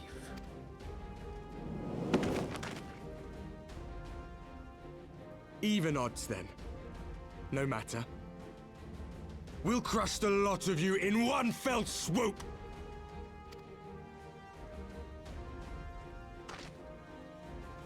Understood. Hearken to me. We only have one chance. Channel your ether into my blade that I might strike before the mage casts his spell. I cannot do it alone, but together we can defeat them!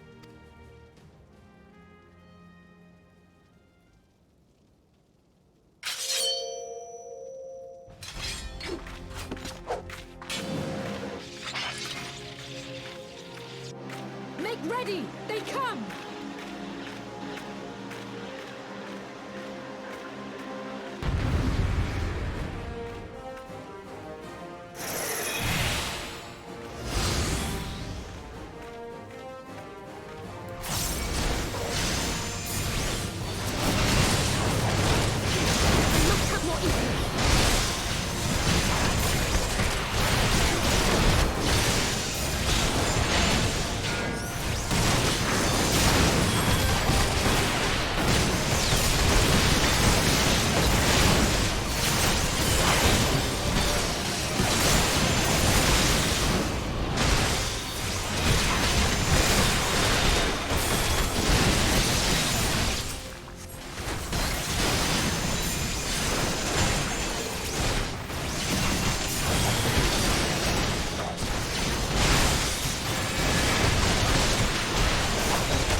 Not like this.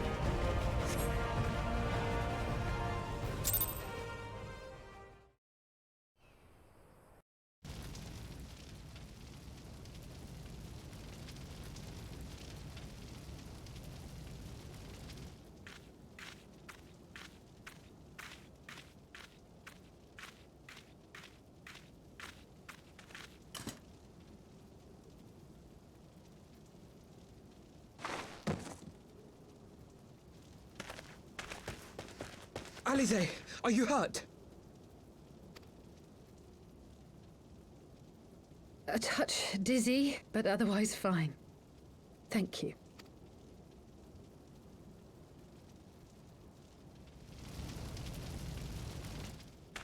And there you have it. Our friend is too stubborn to die. We are far from finished.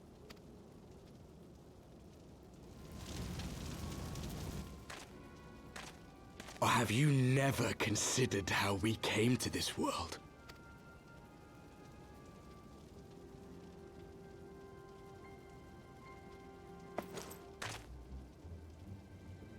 Crystals? You mean, like the Ascians? Just so. As the Ascians flee unto the rift twixt planes with crystals of darkness, so did these warriors come hither with crystals of light. Eloquent, as always. Aye, like the Ascians, we too are beyond death. You cannot defeat that which is eternal.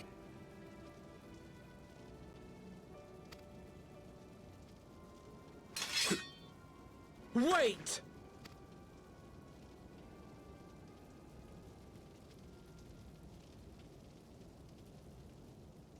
Such methods as the Ascians employ require the renunciation of the flesh.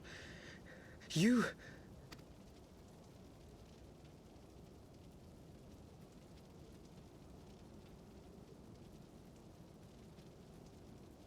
At long last, you see. To save our world, we gave our lives.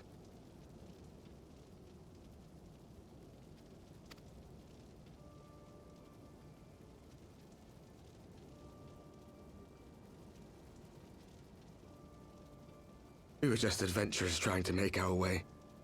An odd job here, a favor there. We never aspired to be warriors of light. But word of our deeds spread, and soon people were calling us heroes. They placed their hopes and dreams on our shoulders, and bid us fight for all that was good and right.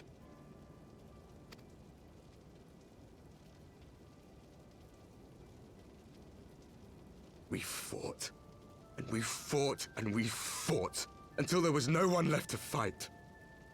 We won! And now our world is being erased from existence.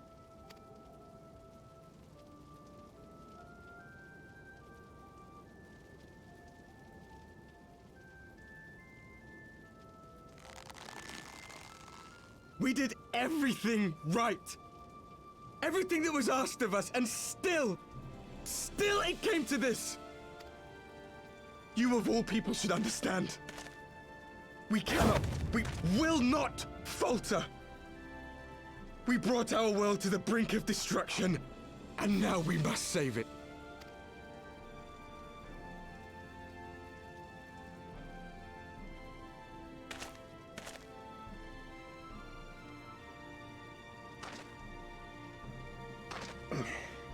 I've died before, Arbet.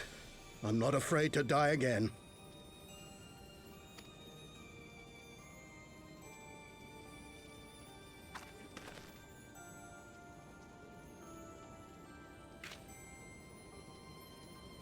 No matter how many times we fall, we must rise and carry on the fight for those we left behind.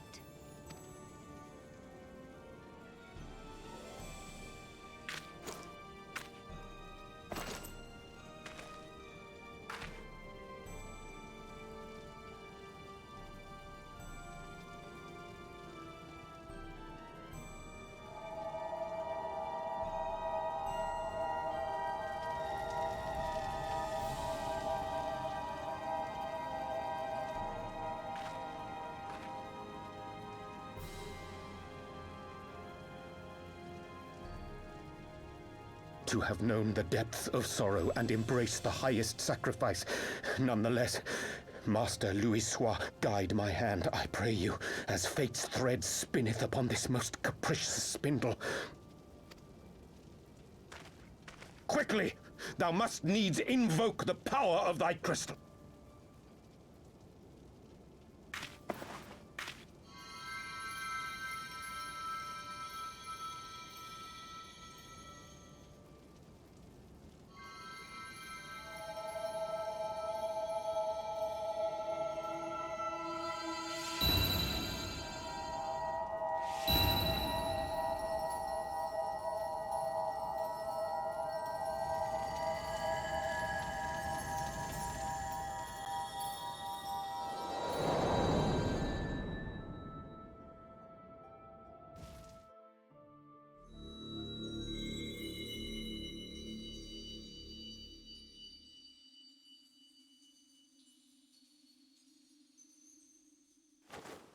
What is this place? Such pain. Such sorrow. Oh, my dear children. It can't be. Mother Heidelin, hearken unto your children's plea. From two worlds do we gather, and from two worlds do we offer a bounty of light. In this desperate hour we do beseech your intercession. We beg an audience with the word of the Mother, with your chosen Minfilia.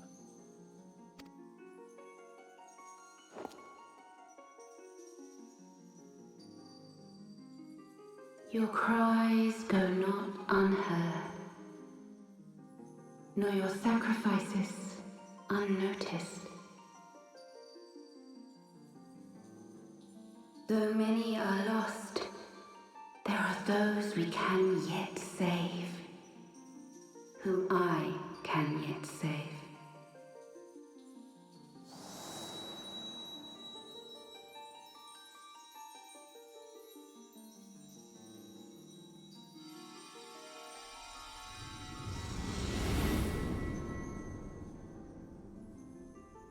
Minfilia!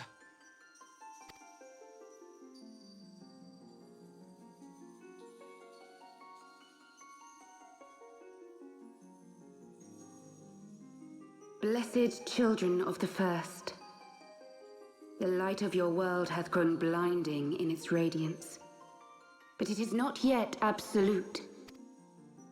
I will hie me to your world, and there take unto myself the light which riseth even now to drown it, as darkness once did drown another.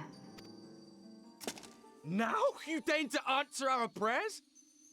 I will suffer this farce no longer!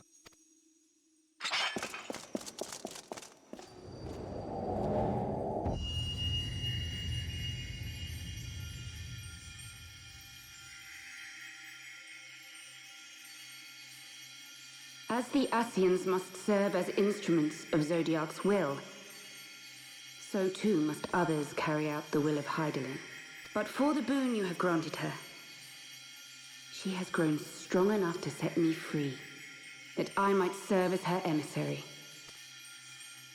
Your suffering, your sacrifice, your supplications, she has heard all. We will not let the first fall to light.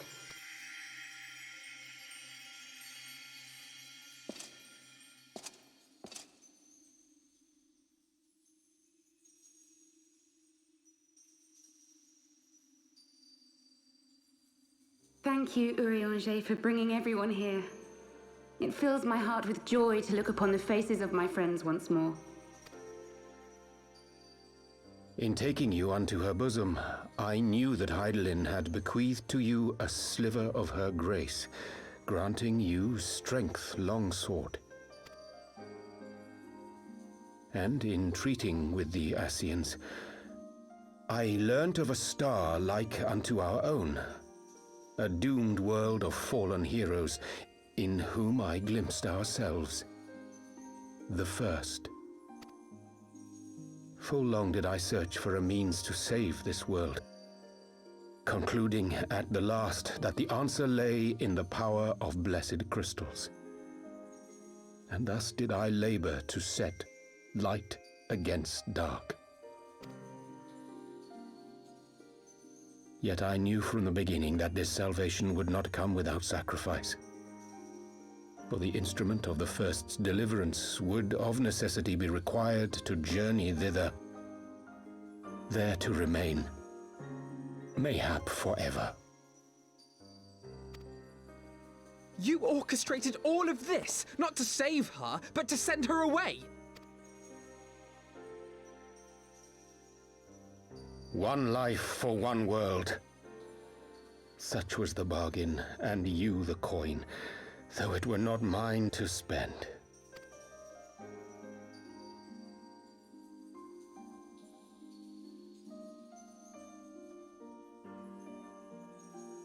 Have we not walked together in the light of the crystal, and at her bidding borne witness to the joys and sorrows of this land?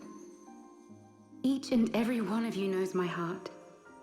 If this be the price I must pay, I pay it gladly.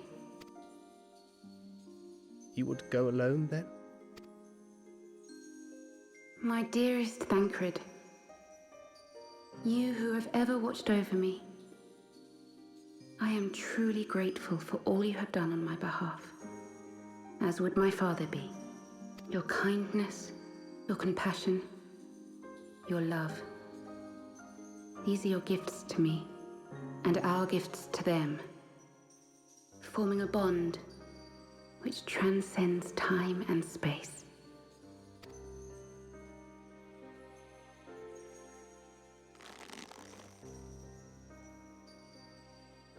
Sometimes I forget you are not the child I once knew. Make me proud.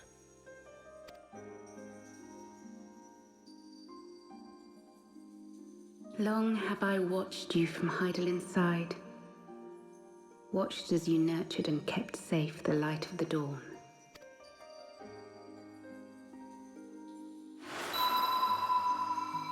The dark recesses of the world hide untold secrets and dangers. Thus do I entrust to you, Tupsimati. I pray you, keep to the path that you may never have need of it.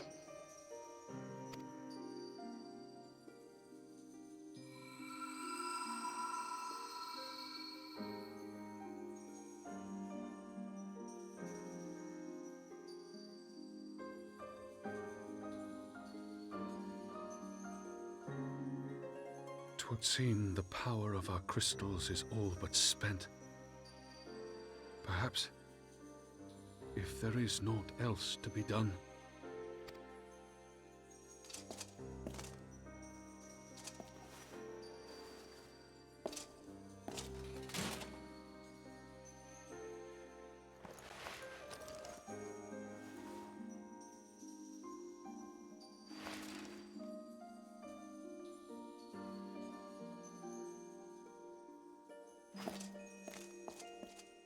Hear me, servant of Heidelin. If you would have us place our trust in you, then I would ask a favor. Take us with you. Take us home.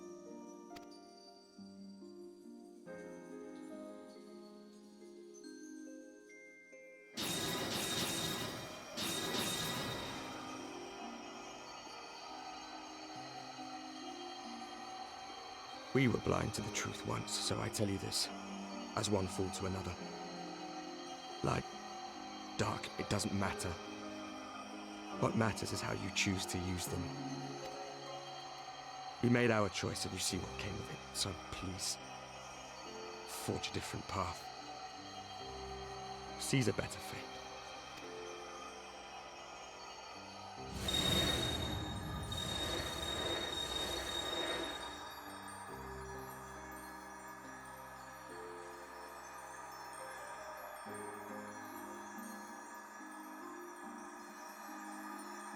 It is a strange feeling. So many times have I watched you depart, my heart filled with worry. And ever did you return to me in triumph. Someday, when I have found a way to free this star from her sorrow, I promise you I shall repay the favor.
All right.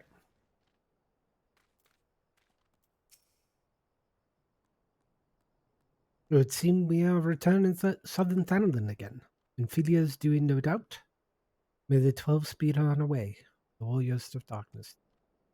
I cannot help but wonder what wait those wayward souls if they gave their lives in order to travel to the source, and in returning to the first, they not. But mayhap that was their wish.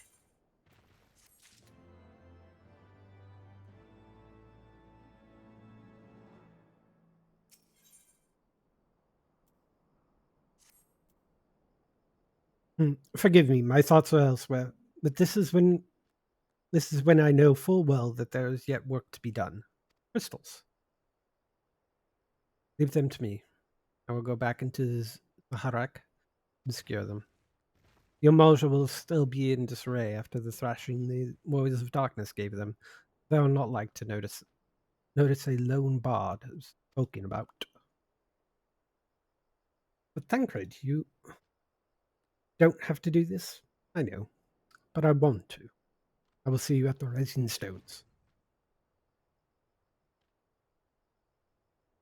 I would go and find Ida and Papalimo. They must have finished searching in mass camps by now. Not that it matters anymore.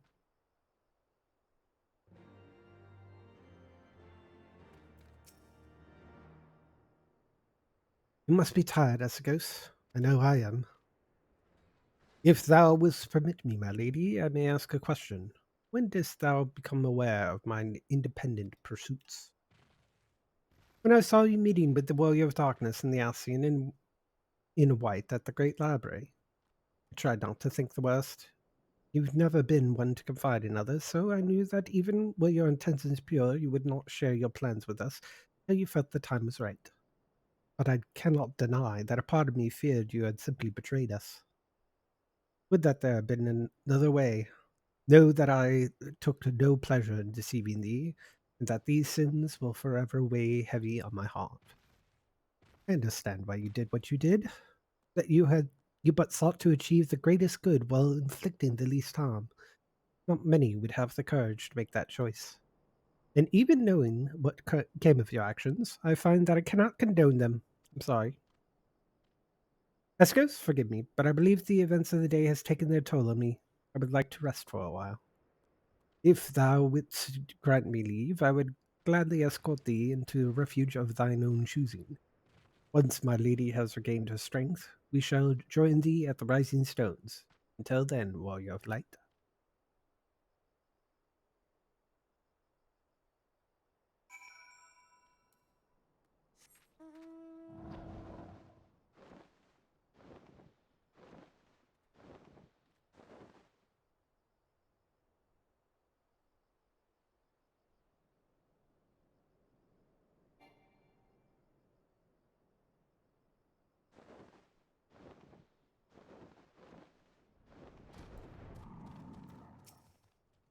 Ida.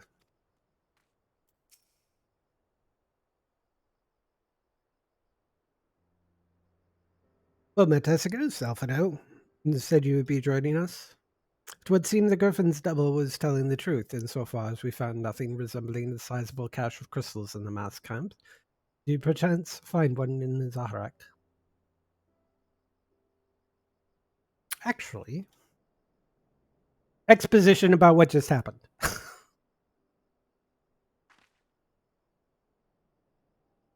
I don't believe it. Crystals, Minfilia, all of it. It's just, I don't know what it is. I sympathize, Ida. Even now, I struggle to comprehend that which I saw. The only thing I can say for any certainty is that I feel blessed to have been granted a final chance to speak with her. It was bittersweet, but also affirming. Afternoon, I believe it is past time Ida and I rejoin the Scions. We have been away for far too long. Though I am loath to leave the Griffin to his own devices, I feel our investigation would benefit from your more dispassionate perspectives. And I hope that we might in turn suffer our own opinions on the many challenges that we face in our absence. God's eye been absolutely ages, hasn't it? Can't wait to hear from everybody's adventures. She'd be glad to recount them, and Tataru's tales may well surprise you.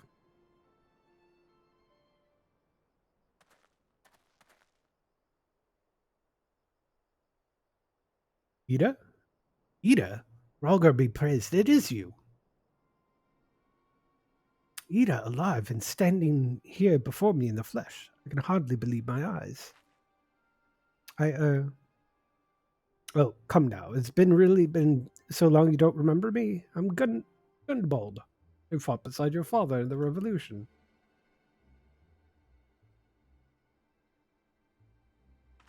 Do not think less of her, friends. It's been 20 years since the occupation sent us our separate ways, but the resistance was always welcome in Little Amigo. They gave us hope, and young Ida most of all. Aye, Ida here is always full of fire, of the first to volunteer for a mission, until the day she up and vanished, that is. There are rumors we feared the worst, but here you are, alive and well, looking nearly a day older.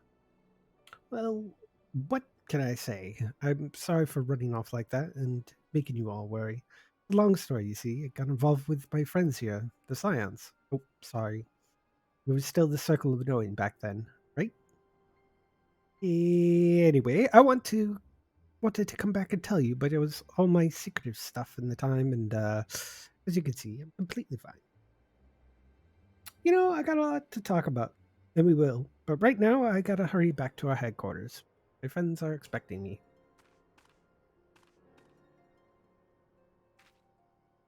Pray forgive her. It's been a very long day for us all. I promise we will visit again in the first opportunity.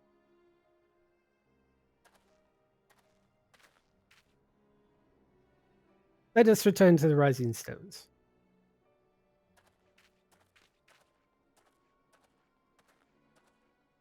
Hells, take me for giving you that mask.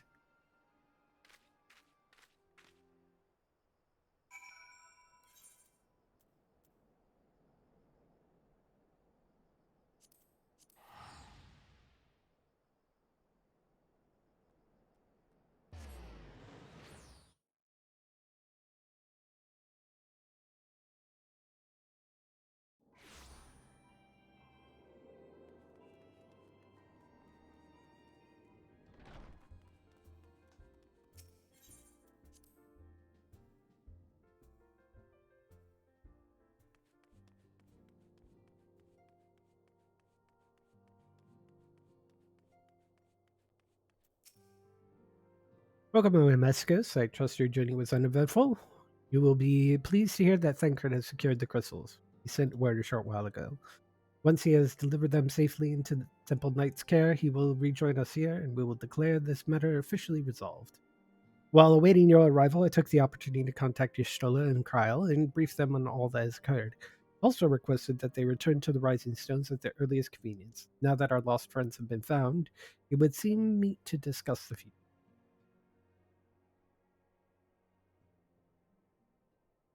I think there's VO.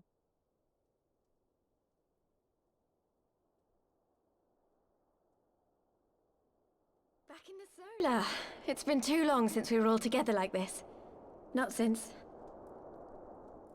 after Moonbraider. Much has changed since then. We ourselves, most of all.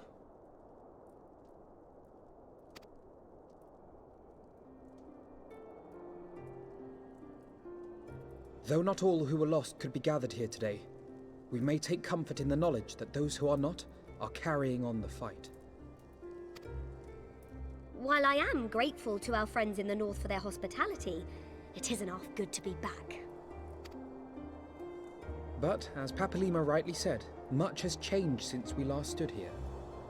The Scions of the Seventh Dawn are not as they once were, nor should we be. Our travels in the north brought us into contact with a host of fine and generous people, and their selfless deeds serve to show me that it is not lofty causes that should inform our actions, but our hearts. And I hope that the Scions might continue in this manner, as individuals driven by individual principles. Provided we all sincerely desire to work towards Eorzea's salvation, I believe the paths we follow to achieve it need not, and should not, be dictated by any single ideal. Companions bound by a common purpose, free to go whither they will. The idea is not without merit. Very well. I shall resume my research of the primals and the elder gods of Eorzea. Should anyone have need of my findings, you need only ask. I should be glad of your continued assistance. Well, my main purpose in coming here was to see the signs of the Seventh Dawn restored and my dear friend found. Nevertheless, having involved myself in your struggles, I feel compelled to see them through to the bitter end. For Minfilia's sake. That is, if there are no objections.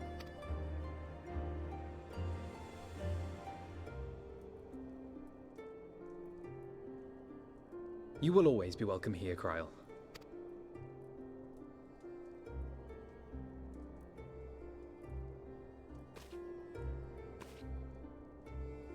Urianger, can we trust you to carry on your investigation of the Ascians as before?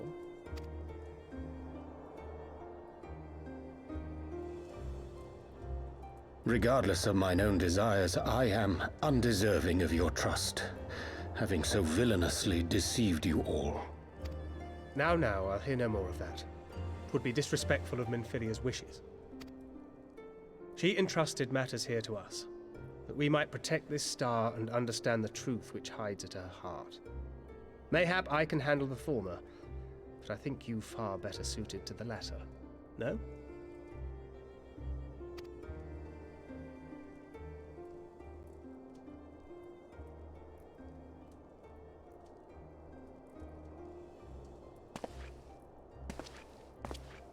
Very well.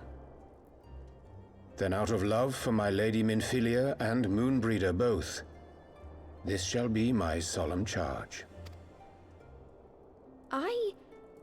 Papalimo and I should probably return to Thanalan to keep an eye on the Resistance. There's still the matter of the Griffin and the Amalja, not to mention the new Imperial Viceroy.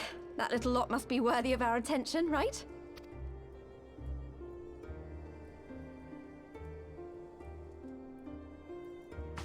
And what will you do, Alize? You know I have no great love for organizations and formalities.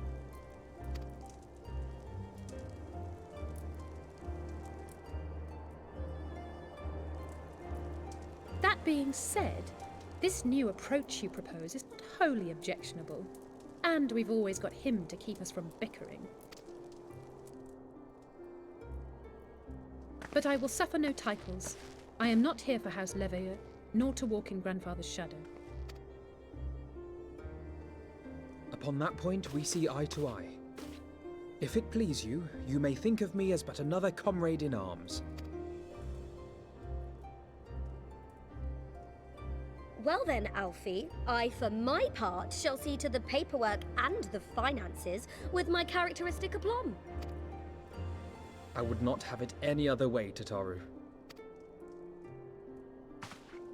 And we mustn't forget you. What now for the Warrior of Light?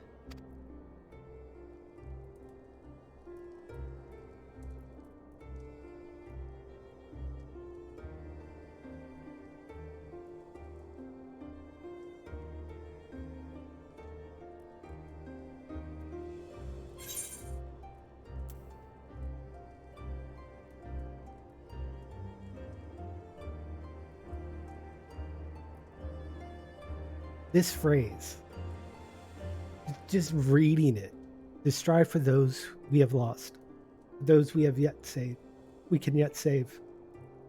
It's me choked up for some strange reason.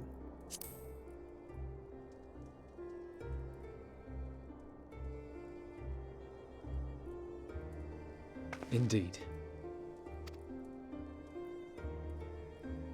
The path behind us was fraught with hardship, and the path before us will be no less unforgiving.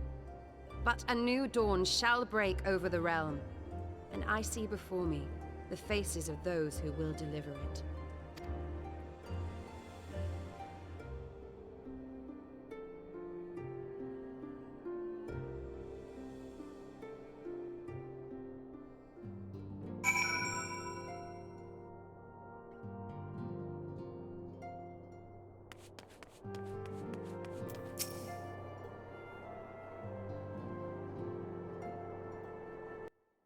Look at the Mexicos. The science is. Oh, shit. I accidentally clicked.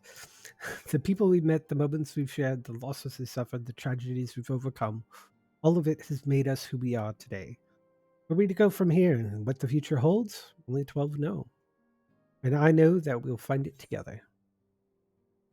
We get a wind up moon breeder. Finally. Minions!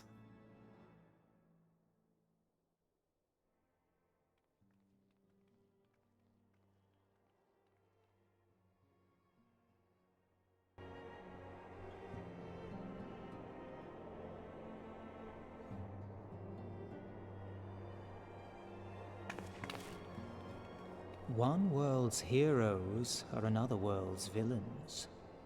One world's loss, another world's gain. Where men go as one, there is life. And where there is life,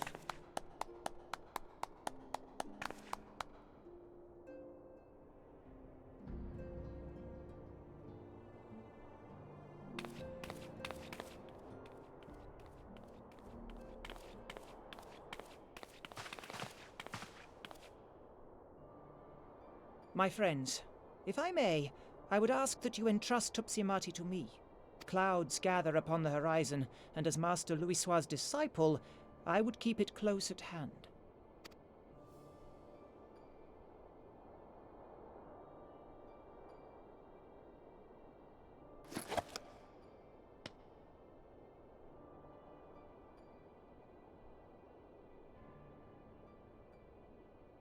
Thank you.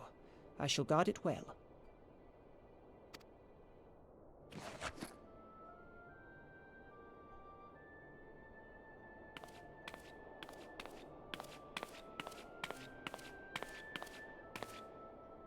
There is cause to hope.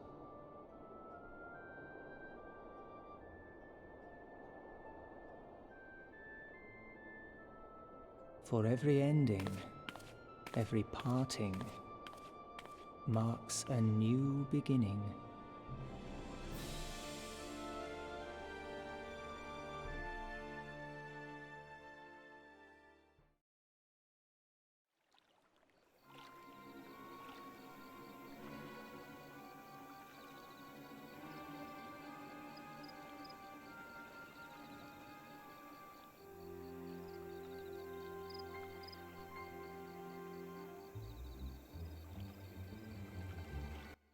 Well done, brother. You may resume your normal duties and rejoin the others. The coming battle shall be our greatest yet.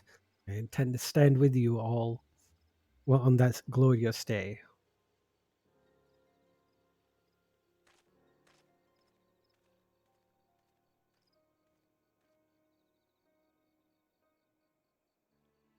True believers are so readily led.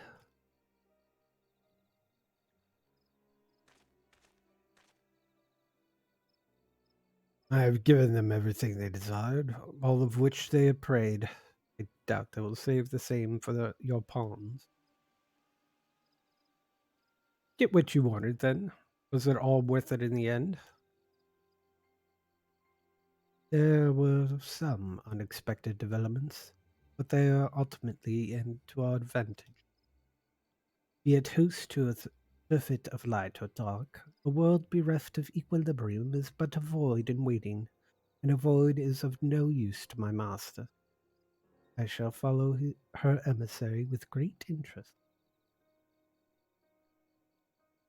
As for the pawns whom you so pity, they have delivered unto me a gift I do now present to you.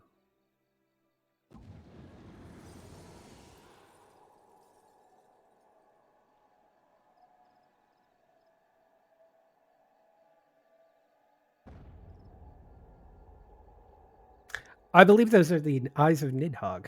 Oh, Litibus just says that. The eyes of Nidhogg. Many were the candidates considered, but by your deeds you have proven yourself the most deserving.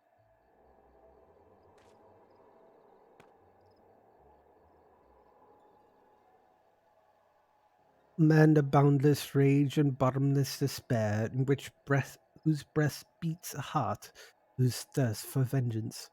Only you are fit to wield these eyes, for weal or for woe.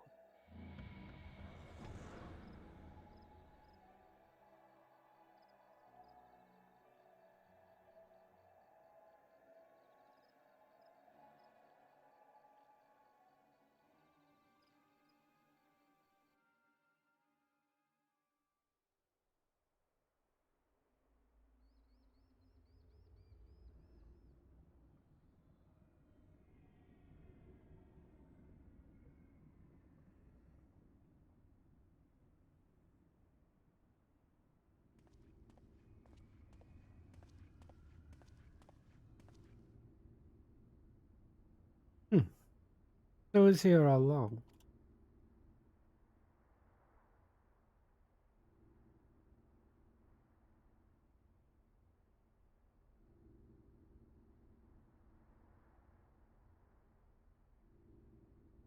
Oh, just you wait, my pretty. You and I are going to have so much fun.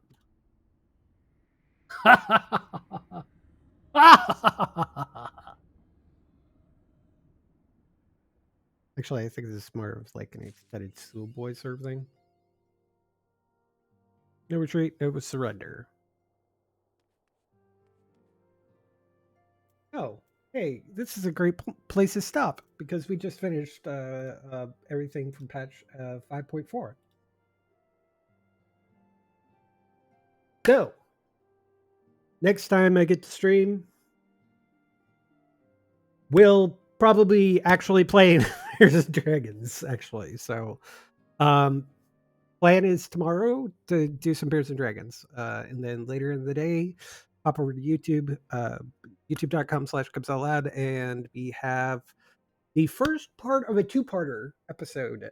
Because July 4th is coming up in like 3 weeks. We're going to take that time off, but we're going to pre-record an episode. But we're going to at least do live for the first part. We're going to pre-record the second part all tomorrow, just so we can keep all of our thoughts for that conversation. What that is. And then I believe we're also pre-recording the what's going on for June, just to kind of get an idea of the Cubs Out Loud cycle. And but right now, the current plan is Bears and Dragons from 10 a.m. Central Time to about 2 p.m. or depending on how much content I can or time we can go through some content. And you think some more about it. A lot of cutscenes. I got a lot of like